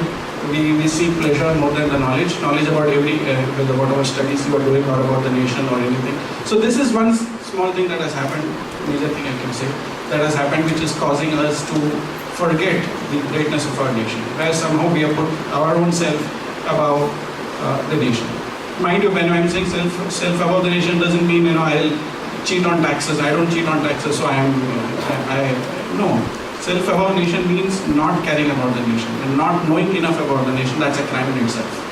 You got to know about it. You got to keep yourself abreast about it, both ancient as well as current set of knowledge. So what happened to the greatness? That's what we were trying to discuss. There are many historical factors that can be spoken about. One of the current, it's a very ancient history, but currently of the recent, we can say, when the British came in, right, they came in with a request to set up trade practices. And Atiti Deva Bhava, so we said, yes, please welcome, and all our kings supported it, and then we know what is the history behind it. But the point is, the top figure that you see, at that point in time, even though Mughals were ruling us, we were rowing the country in that fashion. Everybody moving ahead in one direction. The thing that happened in between is we became like this. All of us were putting a lot of efforts, but you can see the boat really goes nowhere. So there is confusion when when two people are rowing the boat in this sense. There's a lot of confusion. There's a lot of frustration. It seems to be that we are doing a lot of work, and then somebody will say, I'm going to another country. You'll just jump out of the boat and go to another country. Right? Things like that happened or not. Right? The point is that Homi Baba wasn't like that. He could have left the country and gone there. He didn't do that. Right? He said, we'll make it work here. And it must have been a big thing at that time to get funds for setting up a nuclear plant and all that. Who would have thought? Right? J.R.D. Tata, when everybody was working on Swadeshi, he said, I'll set up a steel plant. People must have thought, Swadeshi lao. He said, Swadeshi to mil jayega, baad mein inko industry kaun sambhale. So he started the steel plant at that time. There were a few individuals who could see through and did that act of change and transformation that we will talk about later. But the point is this. Here today we find ourselves, you go through elections today and you read every party, we feel that we are going in this direction. We quite don't understand what's happening. Now that causes confusion, that causes us to say, Richard, I don't want any of these, and it creates a lot of confusion amongst us. So this point needs to be changed. I'm not saying everybody has to think alike, right? That doesn't have to be. But we have to move in the same direction. And in the previous point that we spoke about self-above the nation, etc. Yeah. Okay, let's have a quick activity. I want to volunteer from someone who hails from South India. Please, those who are from South India, I'll call them. Okay, surplus, why don't you come? Please, come in. Somebody who hails from North India? Yes, sir, please. Somebody from eastern part of India? East includes northeast, eastern part of India. Orissa, Bengal. Okay, maybe I'll put eastern part of Andhra Pradesh. Okay, yeah, so I have somebody from there, okay. And west, I think most of us are here from west. So one of them from west, okay, please madam. So, yes, certainly. I mean, I know all of us are the same, but I just call it for a small reason. What I want to do is, I want the person who is from one part of India to name 3 great Indians from the opposite part of India. Okay, simple. So if you are from South India, just name 3 great Indians you know from the opposite North India. When you say great Indians, any great Indians. For example, Jawaharlal Nehru was the first president of India. Jawaharlal Nehru was a great Indian from the north. Then from the east, Bengal, Rabindranath Tagore is. Then we have all the freedom fighters. All the great freedom fighters have come from the north. Rani Lakshmibai is from the north. The 1857 mutiny Then we have some great examples of even Mughal kings, you know. For example, Bahadur Shah Zafar, who led the 1857, was part of the 1857 revolution. Jhansi ki Rani.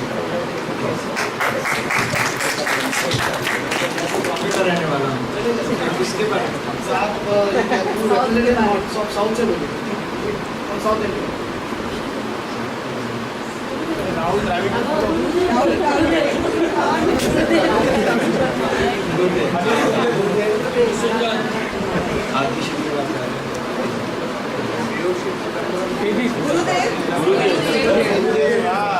Good, I like the Indians helping other Indians. Good. I'm from western part of India, so Rabindranath Tagore, Subhash Chandra Bose, Swami Vivekananda. I'm from east, that's Calcutta. So from west we have Mahatma Gandhi, and we have Varghese Kurian, Amul, and we have west Vallabhbhai Patel, Sardar Vallabhbhai Patel. Nice. So I think the whole thank you all of you. Objective of this activity was just that we have to understand that even if 1 square inch of our country is not with us, India will lose out on its greatness somewhere. There is greatness in every square inch of India. That is something we have to remember and keep in our minds, ingrained in our minds. And therefore, there is no question of saying that this part of India is better, that part of India is better. I am from more developed India, this is underdeveloped. India is being pulled down because of this. All these kinds of notions are all wrong. They're simply wrong. That's all. There's no justification. We are one country, and that oneness, that integration that Ramabhai was talking about, rowing boat. Everybody has to row the boat in the same direction, and there is greatness in every part of India, and we just don't know perhaps. That doesn't mean that there is no greatness there.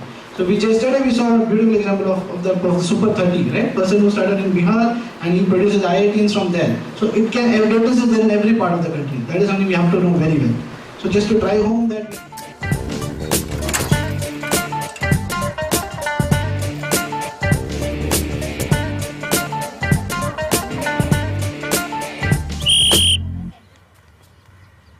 नाम कबीर खान, मैं coach हूँ Indian national women's hockey team का। जो मुझसे कहा गया है, आप लोग सब प्लेयर्स पहुंच गए। कृष्णा जी? यस सर, बस एक नहीं आई, प्रीति सब्रवाल। रिपोर्टिंग टाइम तो 10 बजे था ना? एक्सक्यूज मी, वुमेन्स टीम का रजिस्ट्रेशन यही हो रहा है? इंडियन नेशनल वुमेन्स टीम का रजिस्ट्रेशन हो चुका है। Bloody hell, I am Preeti Sabrawal. Bloody hell, Preeti Sabharwal.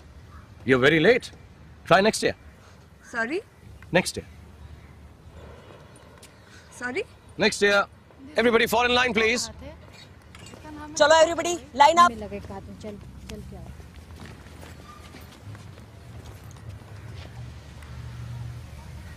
अच्छी प्लेयर है सर। कौन प्लेयर अच्छा है, कौन प्लेयर बुरा, ये फैसला मैं करूंगा कृष्णा जी। Thank you. आप एक स्टेट टीम के कैप्टन को इस तरह बाहर नहीं रख सकते। कौन सी स्टेट टीम की कैप्टन हैं आप? चंडीगढ़। ये चंडीगढ़ की टीम है? नहीं। But I'm a captain of a state team. And I'm the coach of the Indian national women's team. मुझे स्टेट्स के नाम ना सुनाई देते हैं, ना दिखाई देते हैं। सिर्फ एक मुल्क का नाम सुनाई देता है, इंडिया। और इस मुल्क की टीम में लेट आने वाले के लिए जगह नहीं है। Everyone understand that? Okay. Okay, get up. Get up and do 10 rounds. और ठीक 7 मिनट पर यहाँ पर रिपोर्ट करो। अगर ठीक 7 मिनट में पहुंच गई तो टीम में आ जाना, वरना चंडीगढ़ की ट्रेन में बैठ जाना। Sir 7 minute? कृष्णा जी, अब सब प्लेयर्स सामने आएंगे और खुद को इंट्रोड्यूस करेंगे। यू। बलबीर कौर पंजाब। दोबारा। बलबीर कौर पंजाब। दोबारा। बलबीर कौर पंजाब। टीम से अलग होकर साइड में खड़े हो जाओ। बाहर। नेक्स्ट। कोमल चटाला हरियाणा। बाहर। मौली जिमिक मणिपुर। आउट। नेत्रा रेड्डी आंध्र प्रदेश। आउट। रचना प्रसाद बिहार। निकोला सिक्वेरा महाराष्ट्र। विद्या शर्मा इंडिया। विद्या शर्मा इंडिया। जोर से कहो। विद्या शर्मा इंडिया। थैंक यू, आप टीम में हैं। और कोई है यहाँ जो पंजाब, हिमाचल, तमिलनाडु रेलवेज के लिए खेल रहा है? एक बात अच्छी तरह सुन लीजिए और अभी समझ लीजिए, क्योंकि मैं दोबारा नहीं बताऊंगा। इस टीम को सिर्फ वो प्लेयर्स चाहिए जो पहले इंडिया के लिए खेल रहे हैं, इंडिया, फिर अपनी टीम में अपने साथियों के, और उसके बाद भी अगर थोड़ी बहुत जान बच जाए तो अपने लिए। स्टेट गवर्नमेंट की नौकरी या रेलवे फ्लाइट के लिए नहीं। हो चलिए एक बार फिर शुरू करें। आइए please. Balbir Kaur India. Komal Chautala India. Mauli Jimik India. Netra Reddy India. Rachna Prasad India. Nicola Sequeira India. Vidya Sharma India. Gul Iqbal India. Rani Dispota India. Sumui Kerketta India. Reena Fernandes India. Mary Ralte India. Alia Bose India. Gunjan Lakhani India. Vindhya Nayak India. Preeti Sabharwal India.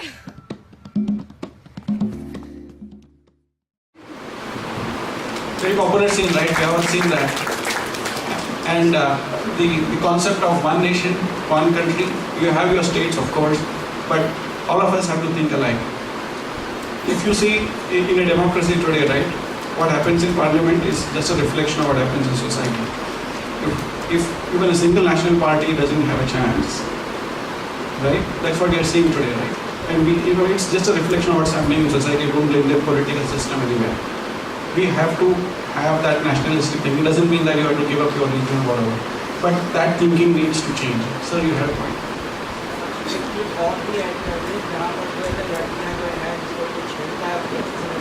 That clip is also there. At the end he says that this is the Spirit. That's right. So good. So again, the key point again being that we have to row in one direction and not row in opposite direction at least. There's another video on Gurudev. So Gurudev had this beautiful definition. When we say country and when we say nation, I'm sure many of you mission members have read about it, right? Anybody remembers country and nation, right? So country is a physical border, right? There is a border you draw on a map and you have the army sitting there and that's the country. And he said, what is a nation? Nation is the people, is the culture who bring all different aspects of what is happening within those borders together.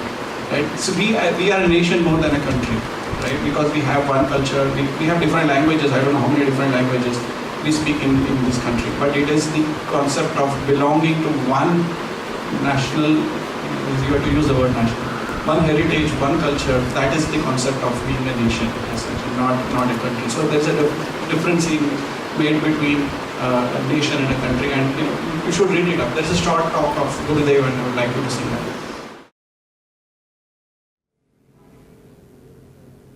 Very rarely we recognize that India is a unique country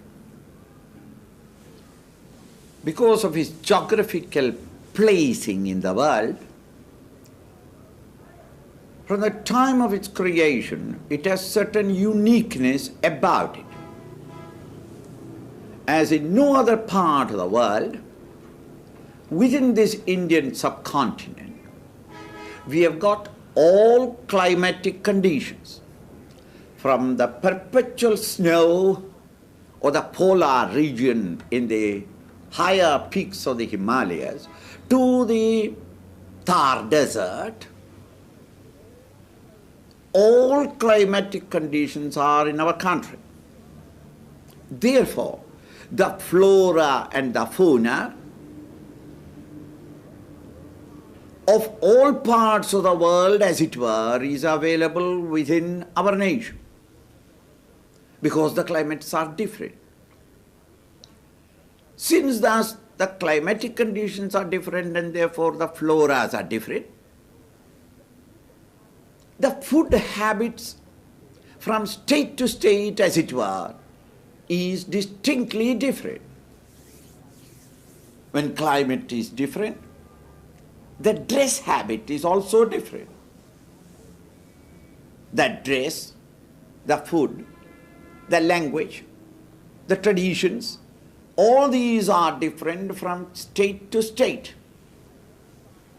I am emphasizing this idea only because in all other nations of the world, the integration of the society or the nation happens on mainly language, dress, food. But in our country, when thus the Westerners come and watch, they are staggered because within the nation there are so many different nations. This is a uniqueness of India. And yet, integrated we were. The long and unbroken history of this country clearly shows that we were not a disintegrated society at all. This integration must have been brought about not on the uniformity of dress or the uniformity of a national language, nor even the uniformity of the food habits or traditions. Each state had developed and cultivated a culture of almost a culture of their own. Each one has contributed so much of beauty, strength and vitality. But at the same time it lived like an akhanda, unbroken nation is only on the basis of our culture, our cultural tradition. It is uniformed or united by the consciousness of the one nation. This seemed to have weakened away and eroded from our minds for the last historically, about 800 years. It was broken. I am not here to look back upon, I am not a historian, to look back upon and find out what caused it. At this moment, our duty is to look ahead, to recognize the present weaknesses in a nation is the job of the intellectuals of the country, and to give direction. How we can come out of it is what is needed at this moment. Integration of a country is to bring about the cohesiveness in action and thought.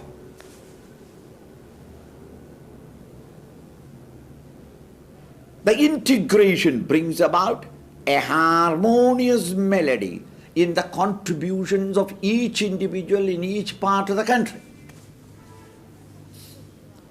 An orchestration in action and thought is to be brought about because when they are together, there is the dynamism of togetherness. At this moment, 600 million people, but each one is only trying to fulfill and satisfy his own personal desires and acquisitions. This way the country cannot be a united, integrated entity. If any cell in our physical body were to multiply and grow faster than other cells, I am told that that is a cancer point. If this be true and we apply to the body politic of India, we have to say poor Bharat Mata has got 600 million cancer wounds. Each one is striving to live for himself and for only his own gratification. In that way, when we live, individual to individual, there is no cohesiveness, there is no communal vitality, nor even the state dynamism. To bring about an integration will be the beginning of a new era in our country. Just as the Time magazine says that with Indira Gandhi, an era has ended. Maybe. But then the new era must start. And in this new era, we are trying, or it should be, the emphasis of all thinkers and political leaders to bring about this cohesiveness in the country. Just as in an orchestra, 30, 40 instruments may be working, all of them manned by the best, and yet in their togetherness they can create a wondrous noise. But if there be a conductor, the conductor is implicitly obeyed by every party, every instrumentalist. He can churn out of these different instruments one great grand melody. In the same way, the physical, the mental, the intellectual activities of the individuals, if they are coordinated towards one greater destination or goal, if the nation has got a vision in life, if the individuals are inspired by a mission in existence, there comes automatically integration. Integration cannot come by an integration committee or a commission. By this organized method, it will not come. We must discover such a goal to the country. Let us say, clean the nation. This dirty, corrupt, immoral, vulgar country, we somehow have toppled into it. And everybody in the heart of hearts is wanting to have a revival of the beauty in which we have been living before. Let us give this perhaps to the country to be a clean nation first. We may be poor. Let us be clean and poor. Later on we shall strive for becoming wealthier or healthier or even more prosperous. In this case, one goal is given. Then everybody is aspiring towards it and work. As Gandhiji gave one goal, freedom for the 400 million, and see how within a couple of years, the entire country became bristled into activity.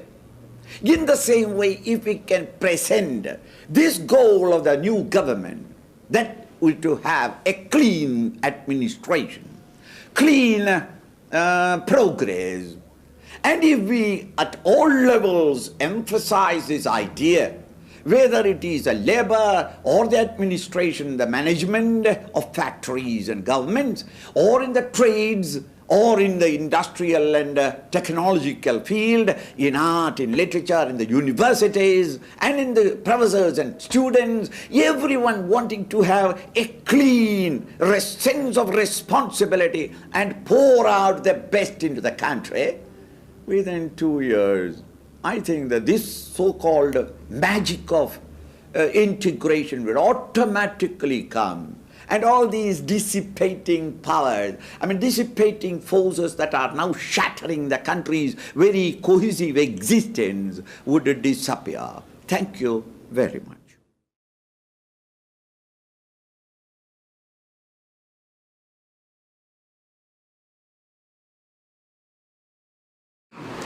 Absolutely hard-hitting. What is the concept of a nation?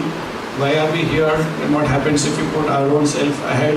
And really doesn't mean if you put self above the nation. There are two things I want to clarify. If you put self above the nation doesn't mean you're going to be prosperous. And putting country above yourself doesn't mean you're going to be the richest. There are several countries, and there are some videos we can show you as well, where things work perfectly fine in those countries in terms of these, like jumping signals and all that. So it doesn't mean if I have to follow signal, I'm going to be eternally late. Come on, every signal is 30 seconds to 60 seconds. And by jumping signals, you're causing everybody else to be late or not. Right? Arvind told me that in Japan, if a company A buys something from company B, the company A doesn't even bother to test it. Right? Here, I'm sure we will test it, reject 100 things, and so many things will happen. What I'm trying to say is by sticking to principles doesn't mean you're going to lose out on anything. That somehow we have got into us that we have to jump and we have to rush and we have to do something, and then in the process not thinking about the country. But the point is, thinking about the country and your prosperity, both are possible. It's not one against the other, and that's the thinking that we need to recorrect in our own minds as such. Talking of Japan, one more example that is something we should all learn from is that there's a recent disaster of tsunami and other things that happened in Japan. Everybody knows that. But it seems after about 1 or 2 days, when finally the government managed to get the food supplies to that particular town, people were in very bad shape. But the people of that town formed a queue to get that food supplies. Can you imagine the chaos that would be happening otherwise? So I think we must remember that Japan, in spite of natural and man-made disasters, is still considered one of the top developed countries precisely because of this integrated personality that they have, integrated vision that they have. So something for us to learn. So this next video perhaps is not to poke ridicule at us or something, but it's just for us to have a mirror and for us to actually see whether we want the same video to be repeated to the next generation. Maybe we can not show the whole thing because in interest of time, so a couple of.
Funny movie?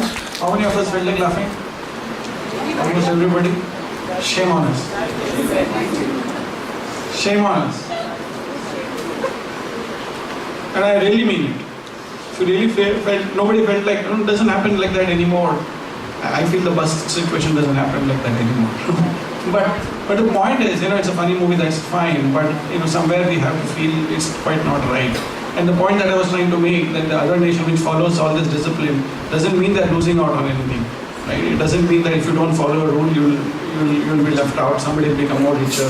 That notion somewhere has to go out of us. I think there has been a lot of inbuilt, thinking about scarcity amongst us. There's only a small thing and you have to grab it. So it's whether it's a bus or a school admission or a college admission or a job or anything, you just have to grab it. That kind of feeling somehow historical has been put in. And I'm telling you, it's not the case, right?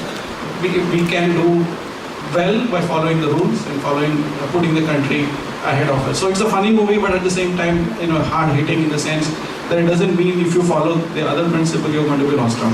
It's not going to be the case, right? So who will bring the change? We, and how? So I hope, let's pause here from a trainer's perspective, the concept of appreciation part, that has to be very clear, right? First you appreciate, then you think about, really we are that great and could be that great, why aren't we there? And then the other portion of what to change, how we can change. In this massive country, I can't even change my own wife's thinking about anything. What am I going to change the country about, right? So what is this change that we are going to talk about, right? That is the next one. See, one thing you must keep in mind that, when we, especially if we remove, we open any newspaper or put on any TV channel, we are going to be bombarded with things which are not pleasant about India. We are going to be bombarded with things, and when a person gets up in a good mood and by the time he finishes the newspaper, he's upset and irritated and unhappy about India.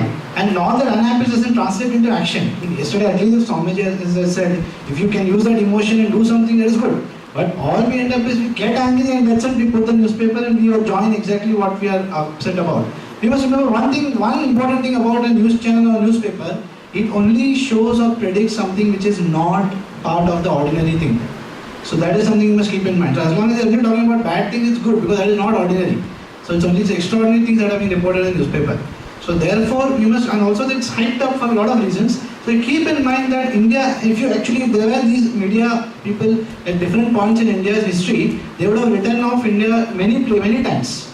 That has been the way we have progressed. And today, India has never been beyond redemption, and it is still never beyond redemption. The very fact that so many of us are here on a Sunday morning is a proof of the fact that India there is a possibility there's great possibility still in India. We just have to do something about it, and I'm sure we will do it.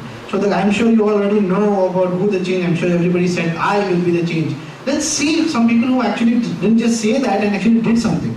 I think this is a very familiar face of people in Chinmaya Mission. Can anybody who is this? Yes, it is Dr. Shama Maitre. And which organization of Chinmaya Mission is she part of? What is called? It's Chinmaya Organization of Rural Development, or CORD. So she is, and in fact, if you see her life, it's a very beautiful thing. She was a nice pediatrician, earning a good deal of money, working in a private place. But she just visited these places, Himachal Pradesh, near Sindhupali, and there she saw that how the conditions were the child care, maternal care, etc. was so bad there. And she started, she just, as a pediatrician, she felt that I should do something about it. And she instead of just saying that, India is still a long way to go in these things, rural care is bad and all that. And if you go to this country, there, how much care is there? She didn't do that. She actually started doing something, and as she entered, she realized that it is not just about this maternal care or health care is only the tip of the iceberg.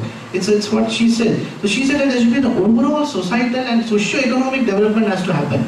And there she did a lot of work, and even today, CORD is doing a lot of work in the area, and here in Sindhupali, those places, they got the women empowered, they got them to form self-help groups, they help them fight cases against, they give them legal help, all different ways. They help them overcome the socio-economic barrier.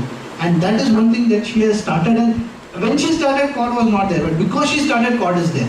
So that is something we must keep in mind. We have to make the change start from us.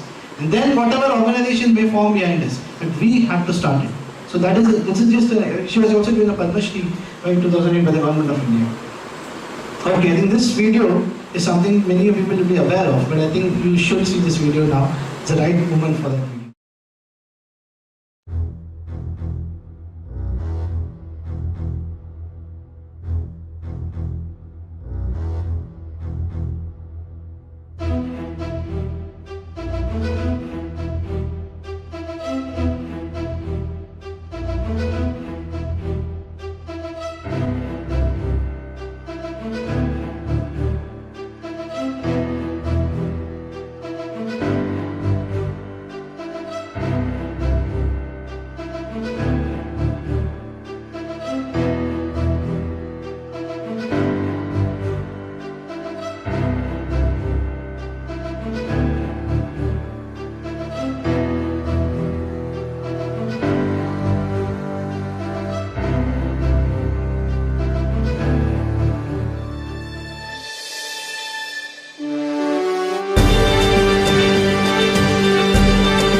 think the video speaks for itself, and I think we all got the message, and that's why we are part of this movement today.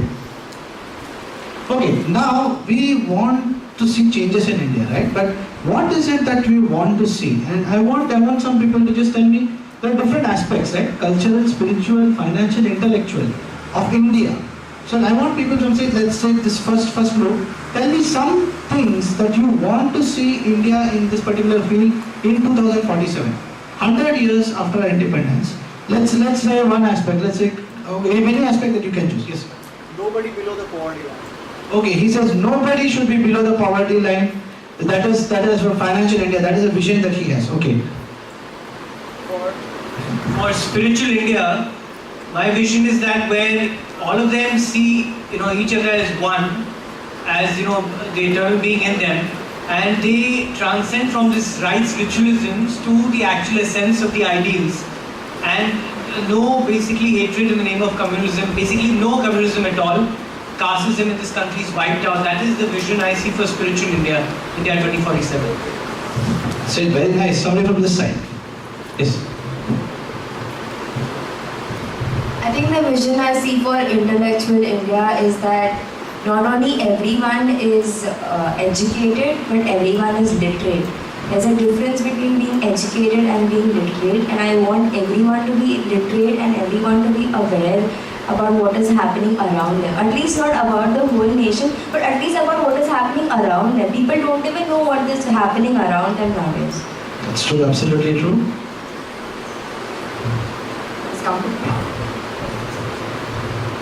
I want that complete reservation system should go away with and should be on merit basis. It's high time that we've given scheduled caste, scheduled tribe, and we know that it is not utilized when the reservations are actually not done on the true sense.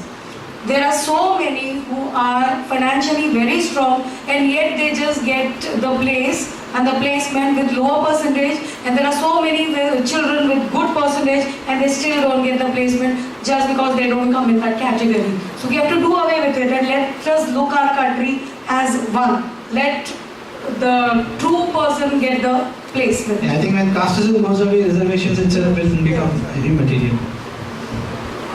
This reservation issue can be sorted out. This problem is there because there is scarcity. Okay, when we will have abundance, everybody will get a chance. So this will automatically get resolved. And what I see India in 2047 is that, okay, we have got this wonderful mission of India as a nation, but then probably India will go few steps further and even try to really implement that, Vasudeva Kutumba Bhavan, the entire world. Definitely. And I have one from a few from there, and then we can. Very proud to be of the culture and the tradition, yet we see practicing Christians, we see practicing Muslims, and yet we do not see more and more practicing Hindus. So I would want that we who can make a difference, we become the practicing Hindus so that we can propagate Hinduism, which has a vast culture that we can even begin to speak about.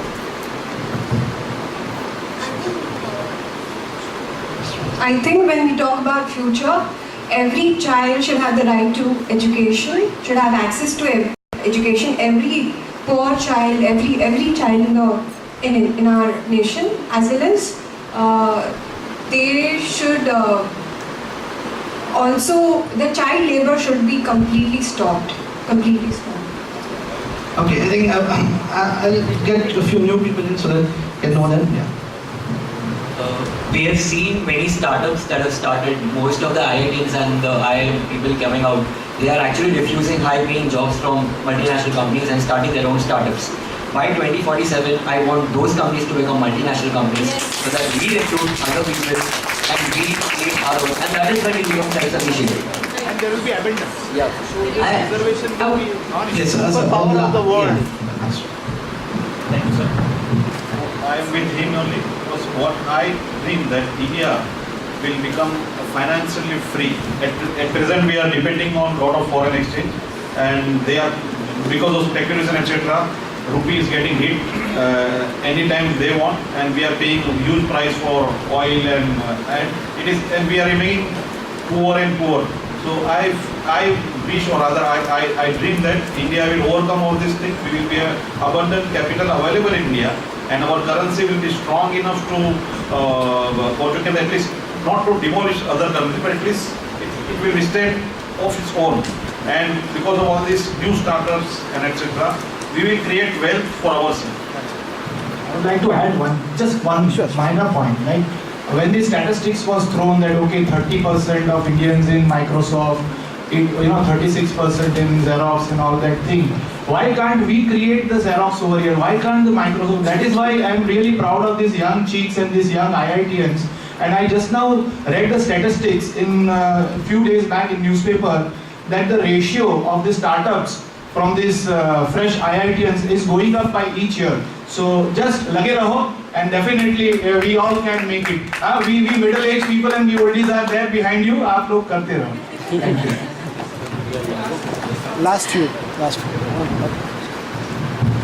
Actually, when my mother goes for the morning prayer class, there was some crime happening in our area, and the police cops came to our building and told all senior citizens not to wear gold chains and watches when they go. So today we stopped wearing gold chains and watches. Tomorrow we'll have to stop doing something else. So I see we should have a crime-free India and a corruption-free India. I would talk about education.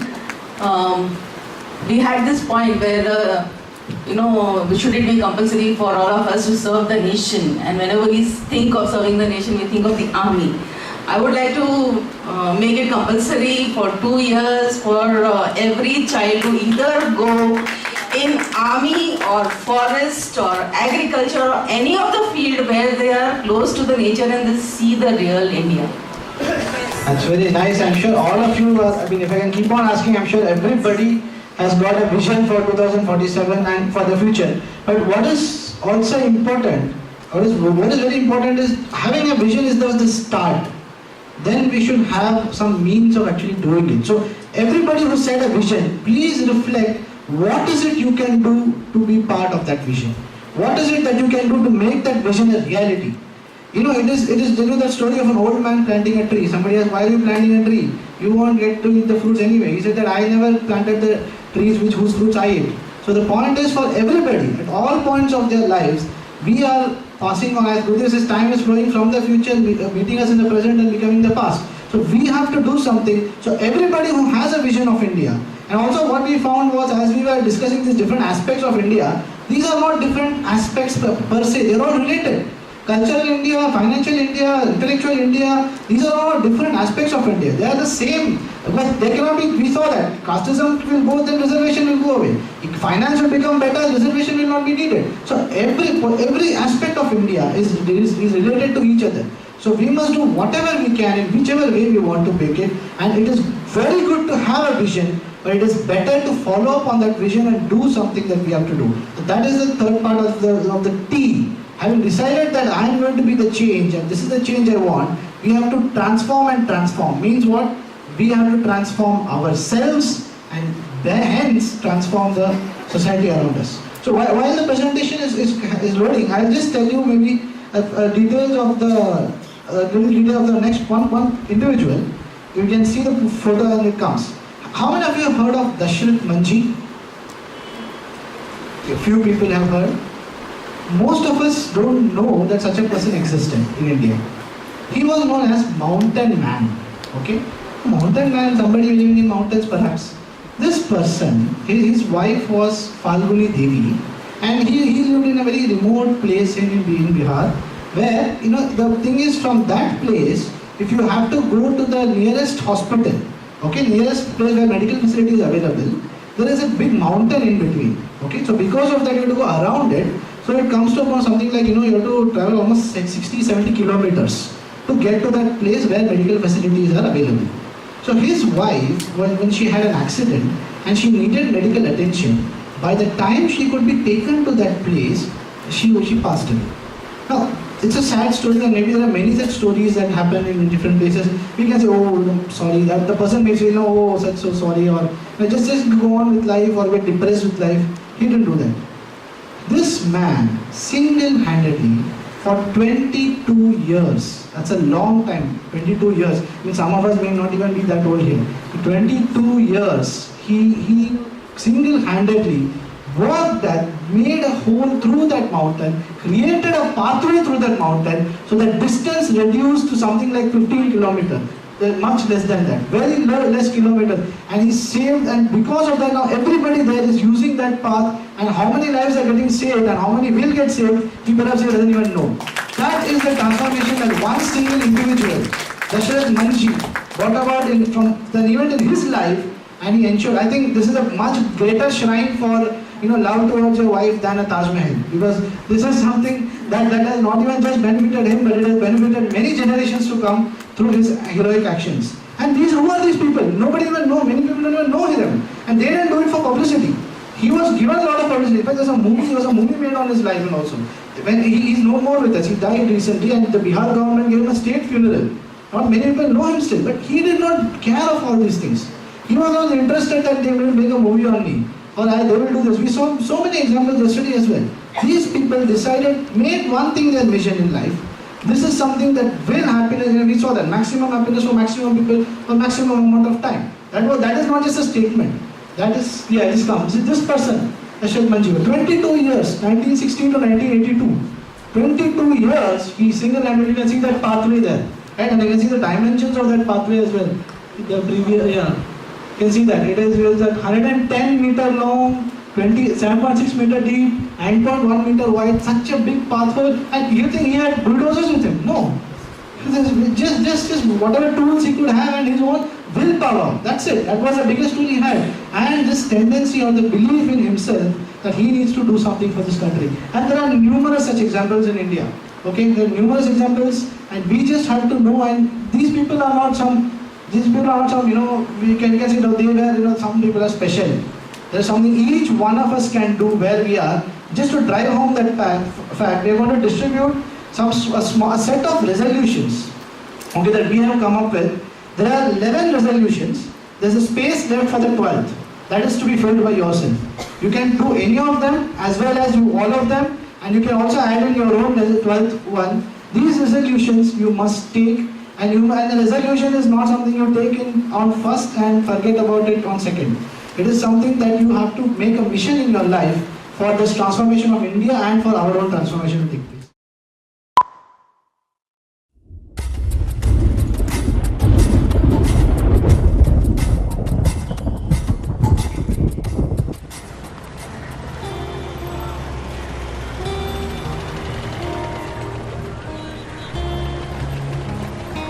अफसानों का घर अक्सर जुबान हुआ करता है, पर एक अफसाना है मोहब्बत का जो देखने से ताल्लुक रखता है, वो है ताजमहल।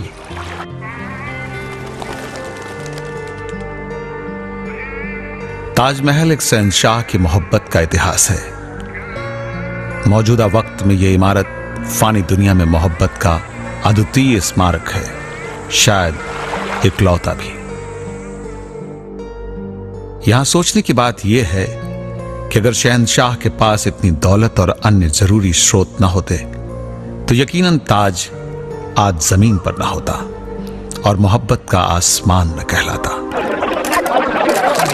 बकौल साहिर ये मुद्दा कुछ इसी तरह का है कि एक शहंशाह ने बनवा के हंसी ताजमहल हम गरीबों की मोहब्बत का उड़ाया है मजाक। वाजिब सवाल यह है कि जिस शख्स के पास ताज बनाने की औकात नहीं, उस गरीब की मोहब्बत क्या इस दुनिया में याद करने के लायक भी नहीं। पर एक गरीब भूमिहीन मजदूर दशरथ मांझी ने शहंशाह की उपलब्धियों के सामने चुनौती पेश कर दी। अपने 2 हाथों की ताकत के सहारे उसने अपने ख्वाब को पूरा कर दिखाया। पत्नी फगुनी देवी के प्रेम से प्रेरणा मिली और अपने दोनों हाथों की ताकत के सहारे 300 फुट ऊंचे पहाड़ को काटकर 360 फुट लंबा और 30 फुट चौड़ा रास्ता बनाया। और दशरथ ने अपना लक्ष्य तय किया कि एक वक्त पर एक पत्थर तोड़ लो, फिर आगे बढ़ो। उन सभी पत्थरों को तोड़ना था जो पत्नी के रास्ते में आड़े आए थे और जिनकी वजह से वो पहाड़ की दरार से गुजरते वक्त फिसलकर गिर गई थीं और घायल भी हो गई थीं। हमारा पत्नी घाड़ा में पानी लेकर के जा रहे थे तो वही दीवार में टकरा के फूट गया। तब दिल में हुआ कि कितना पत्नी के घाड़ा फोड़ दिया होगा। तब यही हमारा भावना में आया।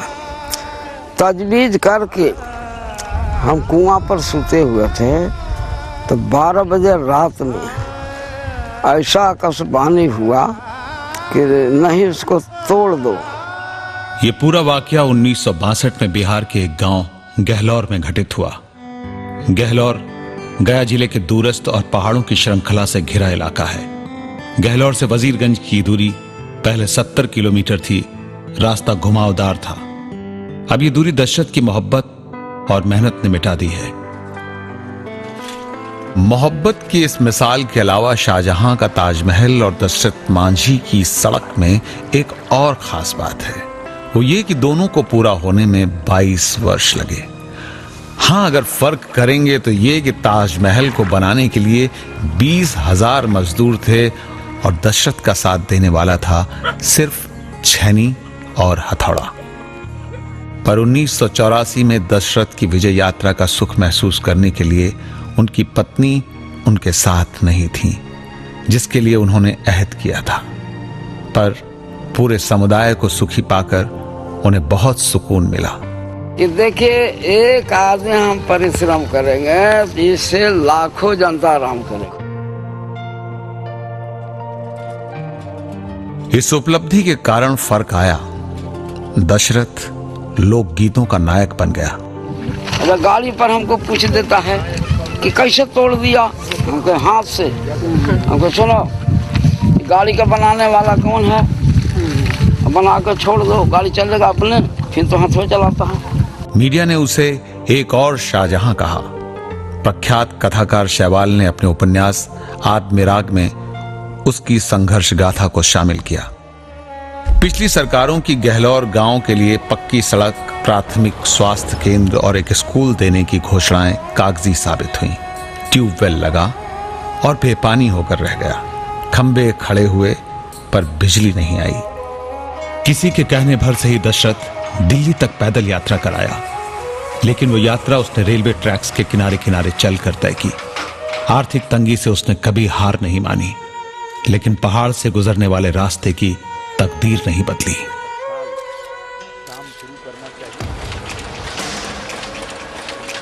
तत्कालीन सरकार ने उसके सपनों को पूरा करने का बीड़ा जरूर उठाया था, लेकिन दशरथ के जीते जी पूरा नहीं कर सकी। पर मरने के बाद राजकीय सम्मान जरूर दिया। दशरथ की यह सड़क शायद दुनिया की अद्वितीय सड़क होगी, जैसे किसी श्रमिक ने अपने हाथों से गढ़ा हो। शायद इसी कारण कथाकार शैवाल ने कहा, यह पहाड़ी रास्ता क्रांति का रास्ता प्रतीत होता है, क्योंकि समूह का प्रेम ही क्रांति है। तुम सोचते हो बोल देने से होता है प्रेम, मैं सोचता हूं जो उदित हो रहा है तुम्हारे अंदर, उसे चढ़ने दो आसमान पर। चुप रहो और बोलो अपनी चुप्पी में, लड़ो पर प्रेम करो सारी सृष्टि से, सारे समुदाय से। प्रेम नहीं बोलता। क्रांति महज इतना नहीं है कि उठा लो शस्त्र या बोल दो नारा। प्रेम करना सीखो जैसे ये श्वेत पुष्प जीना सीखता है रक्त के समुदाय के साथ मेरे भीतर।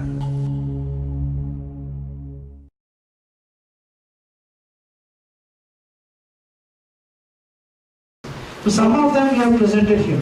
Volunteer for a cause. I'm sure you already have done that. You're all here. So you have volunteered for a cause. Yeah. So this Dashrath Manji story, right, for going back to the definition we said about patriotism, undying inspiration for the betterment of the nation. Brilliant example. 22 years, it sustained that inspiration for the betterment, what he said, connectivity to the other side where there were hospitals and others. This is a simple example of how that definition actually translates into action. And this story is not put up just for that, but just for, because it's an interesting story of that, but it relates to the definition of patriotism. And I am inspiration. Please underline that. You can do something like this, doesn't matter. But each one of us does that. You can imagine what will get transformed into. So,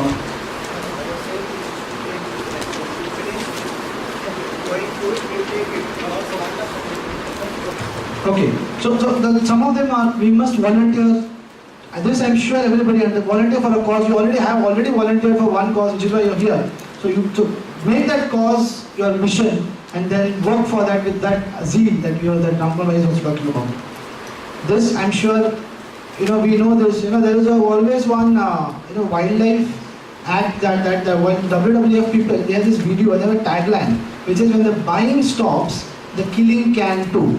Which in terms of wildlife, when you stop buying those illegal poaching products, the killing will stop. I would say the same thing, when the giving stops, the taking can too. Okay, the point is that we have to stop giving. Take more, if it takes longer time, let it take time. And don't be under the assumption that everybody, every bureaucrat or every police officer, everybody is a corrupt person. It need not be. And so we have to believe and we have to make them feel that the corruption is not a natural thing. You go to somebody, you put your hands in the pocket, he knows what is going to come out. So you are legitimizing is all you alone. So don't give the bribe. Let it be, if he has to ask for it, they make him feel that he is doing something out of the ordinary, not something which is ordinary. For that you have to take the responsibility and stop giving bribes. And then we will see, I'm sure the taking will also come down. I think we have also driven enough about this. We have to know about our country before going ahead. Obey traffic rules, we said that again, because in Singapore, I think Singapore is not wrong. They say that why do they are known for enforcing small rules very, very strictly, like even littering or traffic. So why do you want to do so much? They say that if your person is not taught to obey the small rules, he will never learn to obey the big ones. That is something we all have to understand. It is the small rules that we have to start from. Rules, it could be a simple thing that you say that anything. If we can follow those small rules in life, in a society around us, it should start from the student level, in school, from the school. If a person doesn't do homework, that starts from there. Where se enforce it, ensure that it is done, and make them. You must understand, rules have been framed for us. Rules have not been framed for the government of India. Rules have not been framed for some organization. Rules have been framed so that our lives can be better. That is something we must always keep in mind. Again, small thing, but very, very important. Gurudev, in fact, was mentioning, let's be a clean nation first. So clean begins from external cleanliness as well. So I think small little things, we can make a big difference. And this, I'm sure all of us have respect, but perhaps a respect that is, but we don't really empathize with it. We just have a respect. Oh yeah, they're great people, they do something in the army, yes, they're good people. But we don't really empathize, we don't even for a second think of the kind of lives they lead, or the kind of lives we are leading because of them. We don't have this appreciation. That has to sink within us. And that should be within us. So I think this is some of them in the mention. So just to give an example of one of there are hundreds of examples like this I can give. I want to read out the Paramveer Chakra citation of Subedar Bana Singh. Okay, he was saved in the 8 regiment. I will read it as you can please listen. Naib Subedar Bana Singh volunteered to be a member of the word is there, to be a member of a task force constituted in June 1987 to clear an intrusion by an adversary in the Siachen Glacier area at an altitude of 21,000 feet. 21,000 feet. The post was virtually an impregnable glacier fortress with ice walls 1,500 feet high on both sides. You can imagine how there are ice walls and everywhere it's a glacier. Naib Subedar Bana Singh led his men through an extremely difficult and hazardous route. He inspired them by his indomitable courage and leadership. The brave Naib Subedar and his men crawled and closed in on the adversary, moving from trench to trench. And I'm sure all of you know what's a trench. If you don't know, please go and see some images of a trench. You get a feel of it. Trench to trench, lobbing hand grenades and charging with the bayonet, he cleared the post of all intruders. Naib Subedar Bana Singh displayed the most conspicuous gallantry and leadership under the most adverse conditions. Please, a big round of applause for Naib Subedar Bana Singh.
There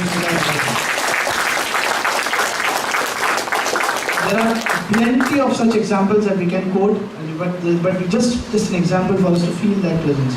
So we can, Swamiji.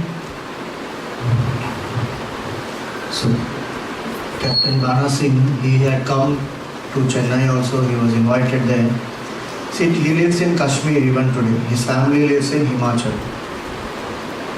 Government has given him an offer that any place in Himachal, he can have a plot of land and build his house and stay. And they will give him a pension. And they give him an award of 25 lakhs. But he has refused to come. Why? Because he says, my country needs me there in Kashmir. So he has finished his duties, but he still lives in Kashmir. He guides the army there. He takes care of the people there. That's the passion with which they live. So it's not just that they, at the time of war, that they show this kind of heroism. We always say that, some of these lives, they are living examples of the vairagya that they have and the conviction and desh bhakti that they have. When we say bhakti and vairagya go together, it doesn't apply only in terms of devotion for the Lord, but you see the feeling that one has. How easy it is not to give in to that comfort after living such a rigorous life. It's not a life of you and me. It's the life of an army, and to be at Siachen Glacier, there the water, there's no water, it freezes. So you have to live there in such hard conditions. Anybody would say, my service is over, done, finished. But this person continues to live there even now. What must be the feeling of this person for the country, and what must be the feeling of his family? Family also still is not saying that you have not been with us for long, now you come back and stay with us. That's the sacrifice that these people do, and these are all silent sacrifices. He is a very rare person who is a living awardee of Paramveer Chakra. Most of them are posthumous awards which are given. And till we did this Awakening Indians to India, that whole research and that book we brought out, we were not even aware of these great people. So the idea is that such people, when we come to know, go back and start finding out more about such people and see how they are inspired. And in the north, even today, the tradition is they send the child to the army. In the west, do we think? Very few will even think. South, intellectual capital possibly, but to send people to the army, that much of bhavana has to be there. So as a whole country together, if we think of the security, if we encourage our children to get into, why should the Navy, Army and Indian Air Forces give advertisements and want people to come? And they struggle. Really they struggle. So this is parents, and when we go to tell the children, when we speak to the schools and colleges, we should speak with a certain passion even to make this Army, Navy, Air Force careers a choice for them. They should be able to think, and we should be able to put that samskar in the children from childhood. Don't tell them only to become doctors and engineers and IT professionals and just think about I, me and mine. Even we should be able to think of telling them to get into politics also. It may be difficult, it may be even life-threatening, but there is no other choice unless our people get into it and clean it up. Definitely. And as Swamiji said, let's all stand up and take those resolutions, and also at the end of which, let us. Okay. So I'll just summarize this before we go to that part. So the thing is, we have seen one first thing, that the question. We must question what is patriotism, why are we not patriotic, why is India in this condition? Those questions should be there in our heart. First thing. First question, everything starts with Viveka, right? Correct. Once you know, then the answers will follow. Today we do not know. We do not know why we are great. We do not appreciate neither the past nor the present, right? How we came here. It all appears to be a big problem. So when you drive a car, there is a rear view mirror. Sometimes we are fixated on the rear view mirror. We are not looking ahead, right? So do look at the mirror, but in the overall picture, it's a small piece in compared to the windscreen, which is many times more. So look into the future with proper understanding of the past. So many of the problems that were said, sometimes we are not aware of the solutions or even aware of the problem definition per se. So first thing is, please be aware. So that the question is that, being aware, what is it, why is it, what is the solution, and so on. So please have that viveka buddhi out there. Once you have that, then the change will come automatically. You will seek support and support will be given as well, right? So when we are in this process, please, you become an agent yourself, support other people who are on the path, and together the movement then grows up as such. So change, of course, act, we saw appreciation, change and transformation, all three go together. Dare to dream. In all these things that I saw, there were a few who said we should be the multinational, we should hire people from outside. Maybe that was a dream. Other places were more problem solving kind of a thing. We shouldn't have education problem. We shouldn't have some other problem kind of a thing. So dare to dream big, boss. Let's go there. Thousands of years ago they built that temple. Crazy dream, right? You think about it. How much finance would have gone into it? How much organization must have gone into it? How much labor must have gone into it? Dare to dream big. That's an underlying factor. And finally transform yourselves to transform others. So these are some of the pledges that we are taking. Of course, these are representative of the thought process, right? About being aware and about changing. Somebody would like to read. See, don't just take this pledge. Implement this. Consciously, I keep doing this. What have I done? I keep ticking. By the end of 1 or 2 years, max, we should have finished all this. That's a very long time I'm giving actually. We should finish now. Please put your hand on the heart. Let us take the pledge. I will volunteer my services at a social service project and inspire friends to take up some cause too. I will not give or take bribes under any circumstances and will stop others from doing so. I will get to know my country better by exploring my town, state, country and visiting national monuments. I will obey traffic rules at all times. I will organize a neighborhood cleaning drive in my locality. I will create awareness amongst my peers about the Indian Armed Forces, the Army, Navy, Air Force, BRO, etc. I will study and then share simple electricity saving tactics with as many people as possible. I will walk or cycle when possible and restrict my usage of motorized vehicles. I will organize a One Mahotsav or green drive in my neighborhood to plant and protect trees. I will tutor underprivileged children to help them with their studies. I will not litter and will encourage others not to litter. 12th one, as he said, is a resolution that you have to write and related to that vision, India 2047, what is your dream and what will you do about it? That's the 12th one. You have to write it and you have to take that pledge for yourself. Bolo Bharat Mata Ki Vande Mataram. Vande Mataram. This pledge, this whole session is based on this line of our pledge, so we will take this also. We believe that the service of our country is the service of the Lord of Lords, and devotion to the people is the devotion to the Supreme Self. My transformation transforms the nation. Thank you. Please sit. Sorry, you just have to remain standing for some more time. We will finish with the Indian national anthem. The speciality of this is the location at which it is. We just heard about Naik Subedar Bana Singh and you have got some rough idea of how those glaciers and those things will look like. This video will make it.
Please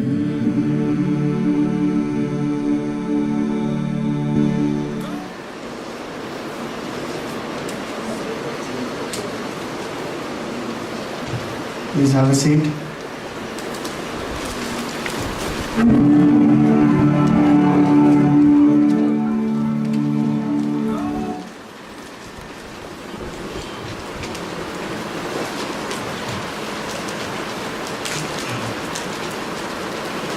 We all came together for the mission, and that vision and the mission is to transform the nation. So as trainers, we are getting this whole knowledge. The fire, is it there in us to go out and share this with everyone? Yes. Or do we feel कि अरे ये तो बहुत है, मुझसे नहीं होगा? If you feel, नहीं होना तो चाहिए, होगा and बहुत अच्छी बात है. If at all you feel that ये बहुत मुश्किल है, मुझसे नहीं होगा, just remember these soldiers. Minus 53 degrees, they are standing there. They are not saying मुझसे नहीं होगा. And all the effort that you and I have to put is nothing compared to that. Where we have to go through the PPT, even if we require memorize, go up again and again, present it, improve, get our presentation skills more and more refined. Whatever effort it requires, we have to put it in. And it can be even one person. Some of us may not even have support in our own zone or in our own center. But that's the opportunity to live. That when we say here that be the one, and that one, if I am that one, and I should be that one, then I will do what it requires. And do it with that discipline. That's why we say we serve as an army, courageous and disciplined. Without discipline, it is all useless. You saw in that video also that for not coming on time, what did he do? Make him go round, make that girl go round. So we serve with courage, that whatever it requires, I will do, and we serve with discipline.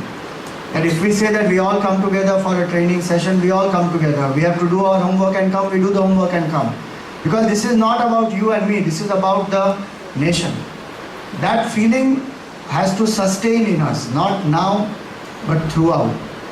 Then that is a worthy contribution. That's what Gurudev would want from us. So that is first thing is our commitment. Second thing is when we spoke about dare to dream. How many workshops do you think we can do?